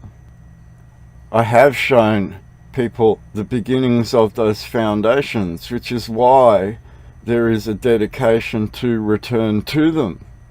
It's not returning to a king, it's returning to the foundations left by your ancestors that are propped up by a king. 18. All of this led to his coming under the observation of the New South Wales Police Fixated Persons Unit, which, having observed him for a period, concluded via Detective Senior Constable Gatwood in December 2019 that he was, open quote, not a threat at the time, close quote. State Protection Squad has gathered men together and called them Fixated Persons Unit. What's a person? Define the title of your office. You are Fixated Persons Unit. Define what a person is, and then explain to the people why your job role is so fixated on those persons. 17. The defendant was born in March 1970 and is 51 years of age. He works as a truck driver and at the time of arrest lived with his de facto wife and 2 sons. He has a criminal record involving driving offences in 1997 and a destroy and damage property in 2014. He came to police attention in September 2019 in the context of an assault charge involving a neighbour. So we will go through Matthew Reason's affidavit at the end, because that forms the bulk of this claim, and it is by his admittance that all of this was enacted under a command that he took control of. 16. The defendant relies upon affidavit of Hayley Lee, solicitor for the defendant, affirmed 20 July 2021. Affidavit of Todd Davis, affirmed 19 July 2021, outlining the role and reach of community treatment orders. Extracts from the defendant's OIMS case management records dated 20 March 2020 and 9 April 2020, which makes reference to whether the defendant should be assessed for a concern that he has, open quote, extremist views with peculiar ideation, close quote. It is common ground that no assessment occurred. 15. The plaintiff relies upon the following evidence. Affidavit of Patrick Mullane, solicitor sworn 12 July 2021, exhibiting 2 volumes of material as indexed and extracted from 13 volumes of material which it is said will be tendered on the primary application. Affidavit of DSC Matthew Reason, sworn 1 July 2021, a detective in the, open quote, Fixated Persons Unit, close quote. Affidavit of Senior Constable Alexander Clark, sworn 9 July 2021, an officer in the, open quote, High Risk Terrorism Offenders Unit, close quote, of the New South Wales Police. So we can see that Matthew Reason and this High Risk Terrorism Offenders Unit have been working together in a bid to protect the state from some idea that it might actually be a foreign crown with no foundations in God that give it a right or line of authority to uphold the law that it attempts to uphold. It could then be said that any law that is made outside of the law is no law at all, as Justice of the High Court Gleeson stated in his documents, we can see that going through this, the justice has been cautious not to outstep her oath, at which she sits on a bench to. But at the same time, I see a slight little ignorance in the justice in relation to how power and authority through a line of authority takes precedence over what occupies it. Justices of the past have hinted to this very clearly, in that, as we've said, any law made outside of law is no law at all. It could be said that when the states joined this foreign power in Australia, in the Australia Acts 1986, when it made request and consent to the United Kingdom, that it left your power, and from that moment forward, any laws that it made were outside of your law. They had joined the auspices of a foreign power that had created Australia under the Order of Australia and forged the Great Seal of Australia. They do not operate under the Great Seal of the Commonwealth of Australia as they did prior to the creation of this government. It could therefore be said that anything developed federally since 1973 is a law outside of law. It could then be said that the states playing party to that post-1986 are in the same boat, that a law made outside of law. And this is where we get to this conundrum that the justice is failing to observe in her statements relative to a curial overthrow of government. The hint there is that you were already overthrown, and your line of authority exists underneath it all, and without that line of authority, it cannot exist. Okay, so we will return back to that slide and Matthew Reason's affidavit later. Moving backwards, we come to this section of case law, which will then go back into the legislation, which we'll rush through because we read it on the way down. 14.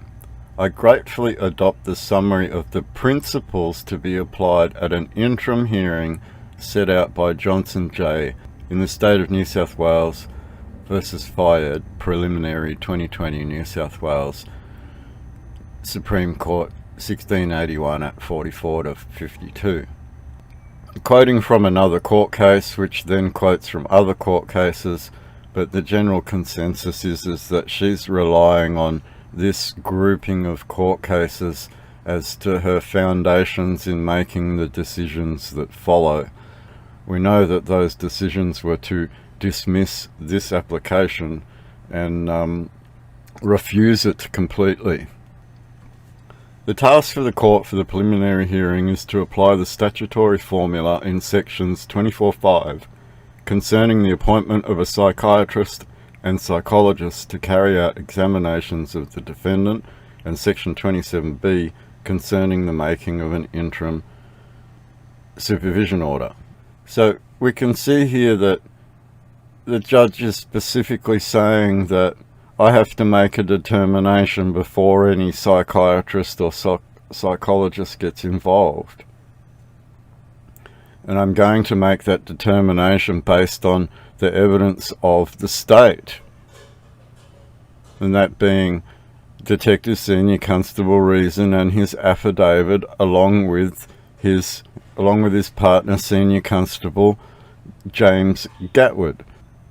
The state failed to deal with these processes while the defendant was in jail, and the doctors inside this forensic mental health have no evidence to determine the risk that he will be to the community outside of that jail. They have no evidence whatsoever and they are scrambling at the last moment to stop what would be considered a lawful action on the outside from occurring again. That's the bottom line. We have the state of New South Wales trying to undermine the United Kingdom of Australia for the sheer fact that it doesn't like the curial standing that falls underneath it.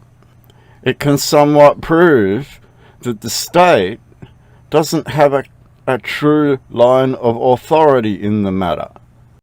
So briefly going up, we had 101.6 acts, other acts done in preparation for or planning terrorist acts. 2. Sections 101.5 and 101.6 of the Criminal Code titled Collecting or Making Documents Likely to Facilitate Terrorist Acts and other acts done in preparation for or planning terrorist acts were said by the plaintiff to be relevant to the potential future acts of the defendant and comprise illustrations of serious terrorism offences which the defendant poses an unacceptable risk of committing. And what we've come to learn is that there were no acts to facilitate a terrorist act. There was no preparation or planning for a terrorist act. Matthew Reason had it in his own mind that something was illegitimate and decided to act upon it, and in the acting upon it committed war crimes against that war memorial, which was in attendance by those in remembrance of their fathers, and then went about committing a heinous war crime by dragging US through a court system based around these terrorism offences, which then led to the drugging of a civilian within the auspices of corrective services, going against Rule 92 of international humanitarian law, furthering this criminal action. Matthew Reason is the cause and trigger to all of it. Matthew Reason, in his own words, admits to taking command. And as we keep going back, section 100.1 of the Criminal Code, which defines a terrorist act. And then 9, the state says, for the purposes of 20C of the Act, the defendant is a convicted New South Wales terrorism activity offender, as defined in section 10 of the Act, relevantly as follows. So at section 9, Matthew Reason and the state, especially the prosecution team for the state, Crown Law New South Wales, have told the court that he is a convicted New South Wales terrorism activity offender, even though no terrorism activity was involved in his sentencing. How can he be a convicted New South Wales terrorism activity offender without the conviction? Owning a pistol that is a gel blaster that has the incapability of harming anybody does not end up becoming a convicted terrorism activity. The prosecution have lied to the court from the very get-go. They have brought out their tarred brush from the start by using the term convicted New South Wales terrorism activity offender, at which the justice then defines what a convicted New South Wales terrorism activity offender is, and then undoes that very succinctly in the case that follows. So it's very clear here when we get to 9 that the Crown Law Office of New South Wales has immediately jumped to the conclusion that immediately tarred the defender in the wording they've used in the application. 8. Section 6 defines the word serving a sentence of imprisonment. 7. Section 6 and 7 deal with the persons to whom the Act can apply. Section 7 defines an eligible offender as.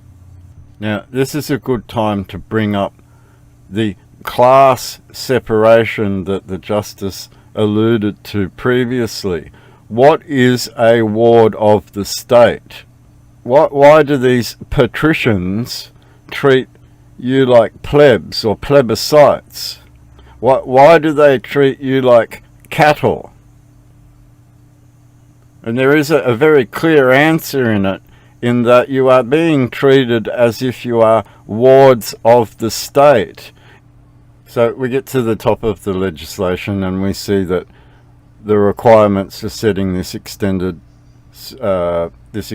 supervision order are set out in this act that is determined up above.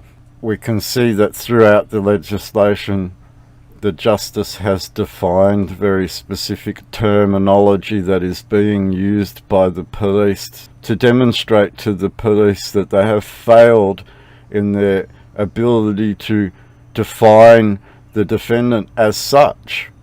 It's very clear that at 9, at the very beginning of the matters, the police, the state and the Crown Law Office have all tarred the defendant with a terrorist brush without even having committed any terrorist offences or attempted to undermine the Constitution in any way, shape or form.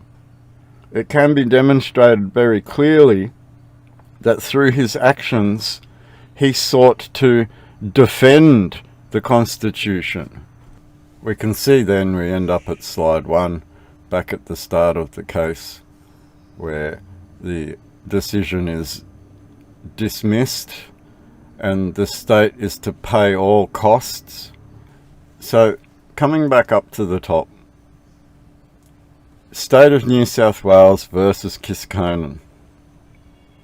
When you look at the State of New South Wales very clearly, you can see that the Justice works for the Supreme Court of New South Wales.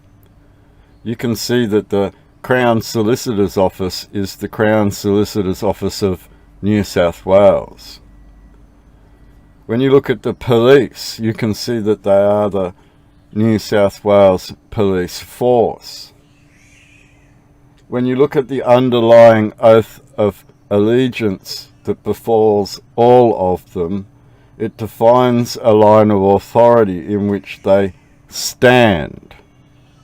They're all on the same team, and this Justice has done a very, very fair job of dealing with a very, very technical matter that the police are attempting to smear now, in the fear that the truth or reality in the matter might come back to bite them in the arse later.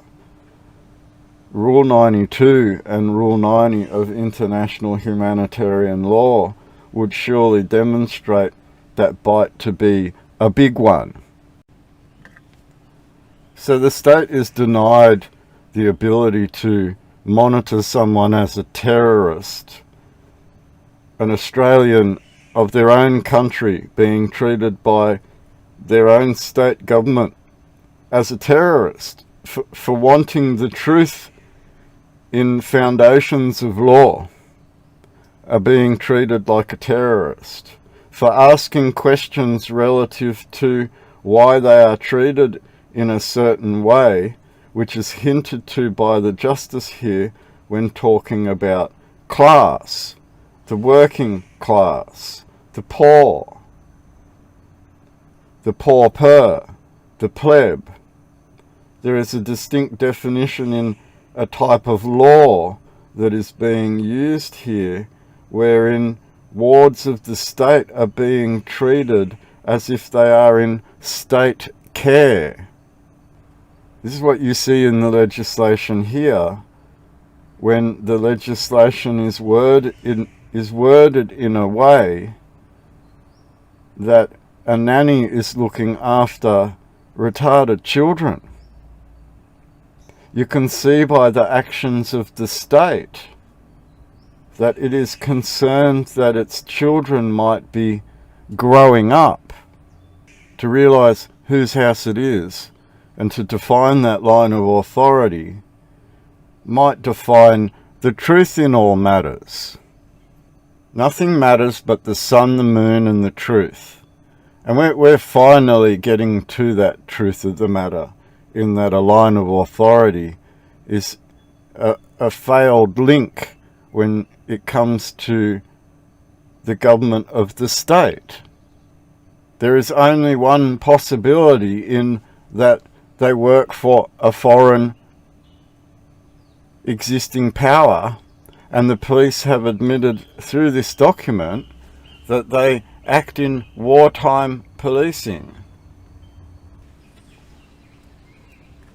At 66, the police attempt to describe a risk scenario in which the kingdom that is creating a perceived legitimacy for engaging in violence. So they're trying to tar a brush, but they mention these two terms: warfare policing and or military jurisdiction. They have, in the term warfare policing and the term military jurisdiction, defined themselves exactly. That is what they do on behalf of the United Nations. Warfare policing, like they did when they shot everyone for standing on their own holy ground at the Shrine of Remembrance in Melbourne and attempted to move them on. Warfare policing is what they did in the CBD of Melbourne when they rallied people into certain streets and forced them to go to the Shrine of Remembrance. Warfare policing is what they did at the Victoria markets, which is very, very clear in the way that their battalions moved through those markets. When it comes to New South Wales, Matthew Reason sought it upon himself to use those sorts of tactics against peaceful civilians at their own war memorials, remembering their own dead and attempting to tar that as a terrorism activity for raising the flag of their forefathers in remembrance of that line of authority, which is their lawful right in international law as defended by the Attorney General's Department of Australia. For Matthew Reason to take these actions in the first place has demonstrated that the state of New South Wales, at its core being the Crown Law Office, has some fear that its line of authority may be undone by the sheer discovery and standing up for a line of authority that existed in the people before this one was pushed upon them. For me, the Justice has hinted at a class system, and that's the stark point here, in that the police have an ability to police the people because the people are being treated as wards of state. And the class separation here is that you are paupers, using bank money instead of wealth, like gold and silver, like your Constitution defined at Section 115. It's in that demise of currency that they've come along and nannied you and nannied your economy, and you're taking up of that citizenship. Luke 15:14-15 has allowed this to occur. It's as if you left the foundations of your Commonwealth to board this vessel called Australia that they created in 1973. And then on the flip side, this should make the state of New South Wales, all states should take notice, that the activities of the police, especially in these high-risk terrorism units and these fixated person units, have been outed to have attacked Australians rather than to have defended them. You have demonstrated very clearly that you have a preference to monitor, spy on and attack Australians rather than defend their communities and their neighbourhoods. You have undermined a community. You have infiltrated a community. You have attempted to smear a community with a tarred brush because it doesn't agree with a line of authority that you pretend to stand in. And if it could be seen that you are without jurisdiction, then you are nothing more than a corporate interest in privatisation of the people's assets and lands. And it could then be seen to be corruption. Now, this case is wholly separate from the whole lockdown saga and the bio-warfare that has occurred. And this case demonstrates very clearly and opens a door, especially in the mind of others, in the way that New South Wales Fixated Persons Unit have chosen to act, and how Matthew Reason has chosen to jump the gun on something at which he believed was a threat to the state.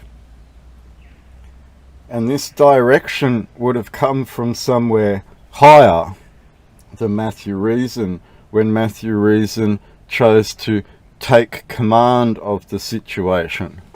It can be therefore clearly demonstrated that the state of New South Wales attempted to undermine the very community that it is supposed to protect. So now, when I address the Attorney General of Australia, I also address the Security Council of the United Nations. I also address the Attorney General of New South Wales, who is responsible for all of the actions that have been detailed in this court document. You have attempted to undermine the very people you are supposed to protect as administrators under the rules of usufruct. So notably, we can now point out through this document that the United Kingdom of Australia exists. It has been unquoted and quoted, and then at section 12 defines the United Kingdom of Australia has not been specified in the regulations as a terrorist organisation, giving credence to the fact that it exists as the United Kingdom of Australia, consecrated with raised red ensign, in the very action of trying to undermine the unity of the people in that line of authority. Detective Senior Constable Matthew Reason has done nothing but solidify that on court record as a physical existence that is not a terrorist organisation. They haven't said much about the meaning of life so far, have they? Well, it's been building up to it. Has it? Yeah, I expect they'll get onto it now. Personally, I very much doubt if they're going to say anything about the meaning of life at all. Oh, God, they got to say something. Bound to. Yeah. Regarding the question around, did we know about stopping humanisation before it's entered the market? No. We had to really move at the speed of science to really understand what is taking place in the market. This is scandalous. Millions of people worldwide felt forced to get vaccinated because of the myth that you do it for others. Now this turned out to be a cheap lie. This should be exposed. Please share this video. Just so that no one's in any doubt about the fact that this is an outbreak and is moving to become a pandemic of the unvaccinated. All right, stop.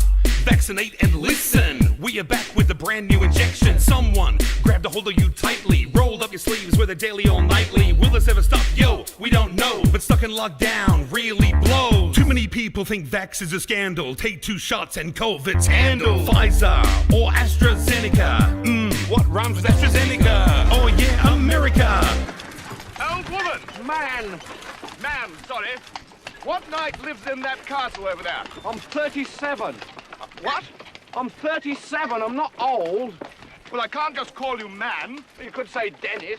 I didn't know you were called Dennis. Well, you didn't bother to find out, did you? I did say sorry about the old woman, but from behind you looked... What I object to is that you automatically treat me like an inferior.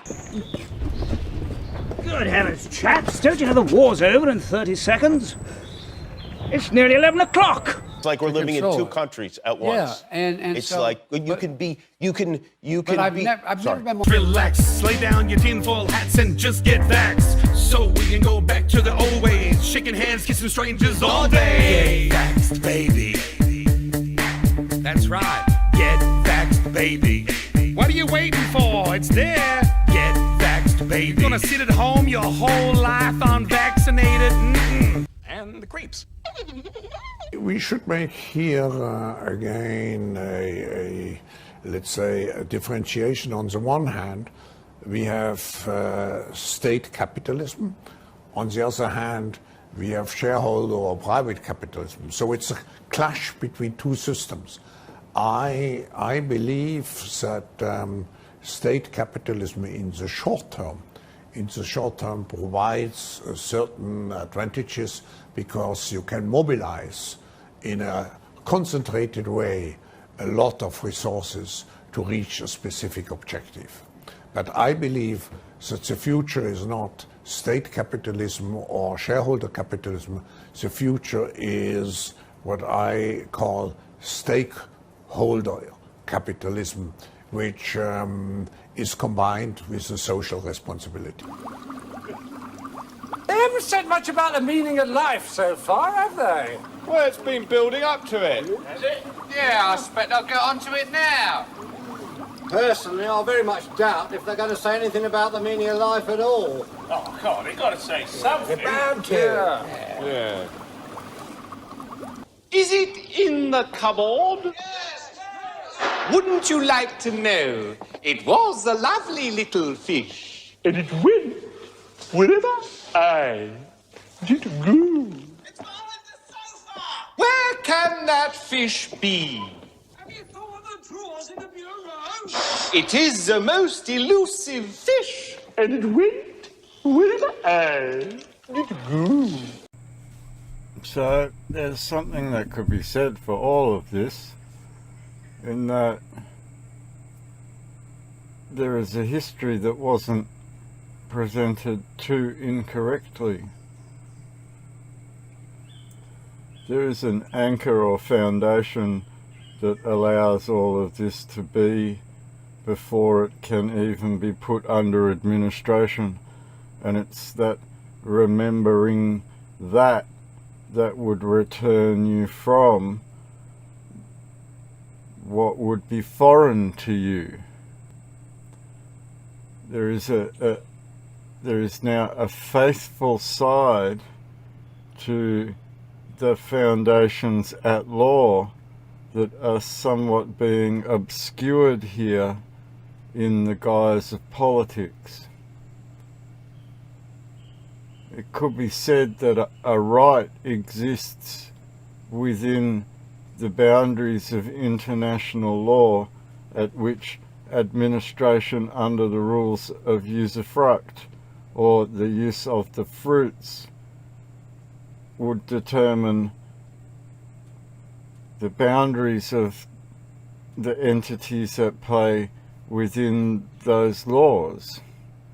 And we know that The Hague is upheld by the Department of Foreign Affairs and Trade under Minister Penny Wong, and we know that the Attorney General of Australia is somewhat responsible for that international stage and that embarrassment.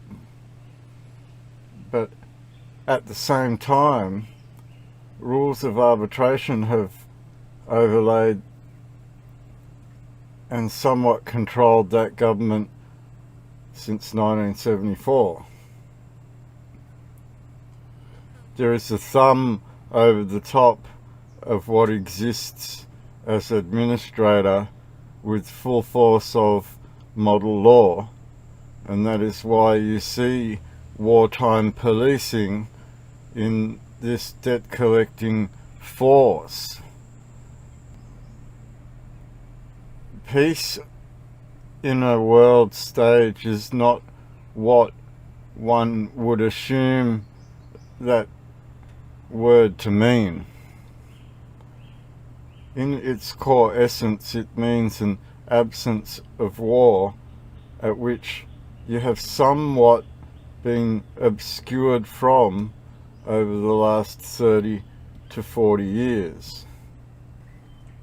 Peace would be understanding that a financial burden and a control of the fruits of a country are relative to the surroundings that you have around you at the moment. In a quick form of wanting to stop this WEF onslaught financially would be to return to your constitutional currency locally and circulate those silver coins again, and demand of the Mint, the Perth Mint and the Australian Mint, to produce coinage in the quarter ounce and the 10th and 20th, so that it could be more easily circulatable throughout your society.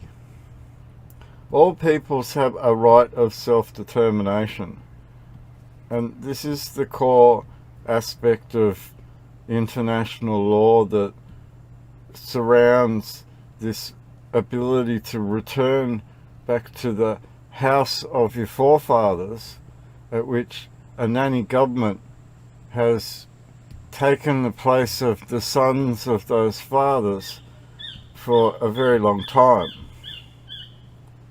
It's not up to one man, it is up to all of the men of a country to stand united like their forefathers and defend those things that they create and hold. When you have foreign interests telling you you'll own nothing and you'll enjoy it, what right do these foreign interests have when it comes to a crown under administration, wherein administrators have taken it upon themselves to imitate that sovereignty itself? There is a core aspect to the Commonwealth of Australia founded in a King's Domain, and a King's Domain exists in the scriptural sense as a real foundation to what could then be defined as the territorial waters. There's important aspects of law that most people don't consider when they try and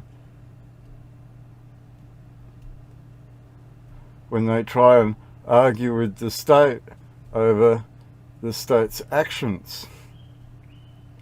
The state sees you as a child.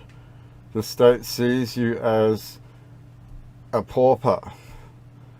The state sees you as one of its children at which it gets to push around and control in military space with wartime policing, as demonstrated in this court case.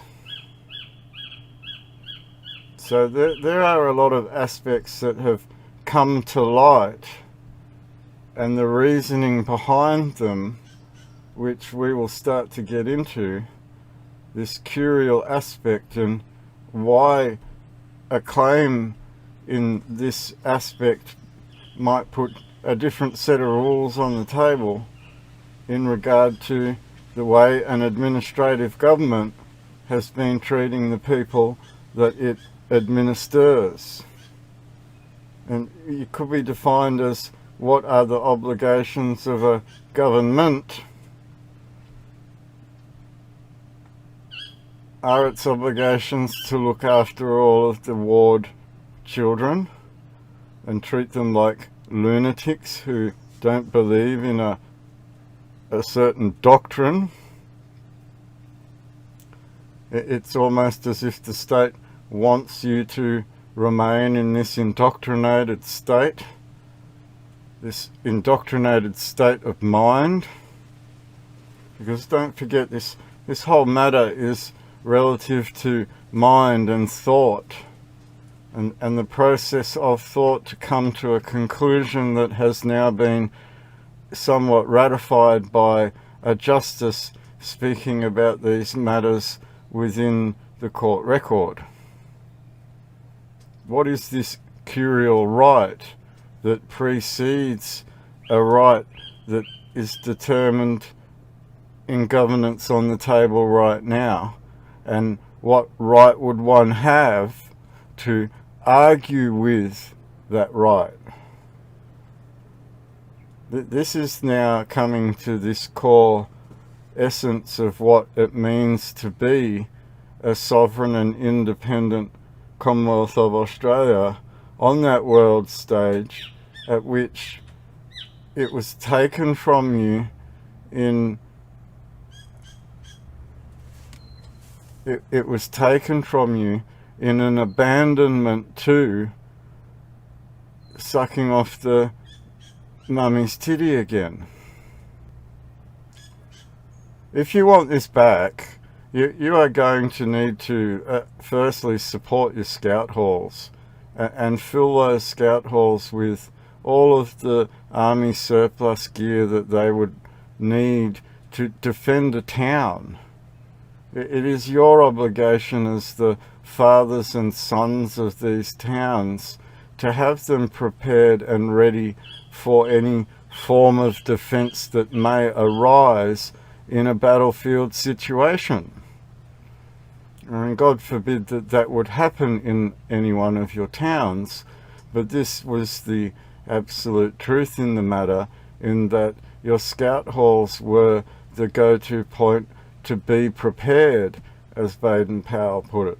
And you all disregarded this preparation for this hippie way of life in forgetting how your forefathers left this image for you to stand in their lineage.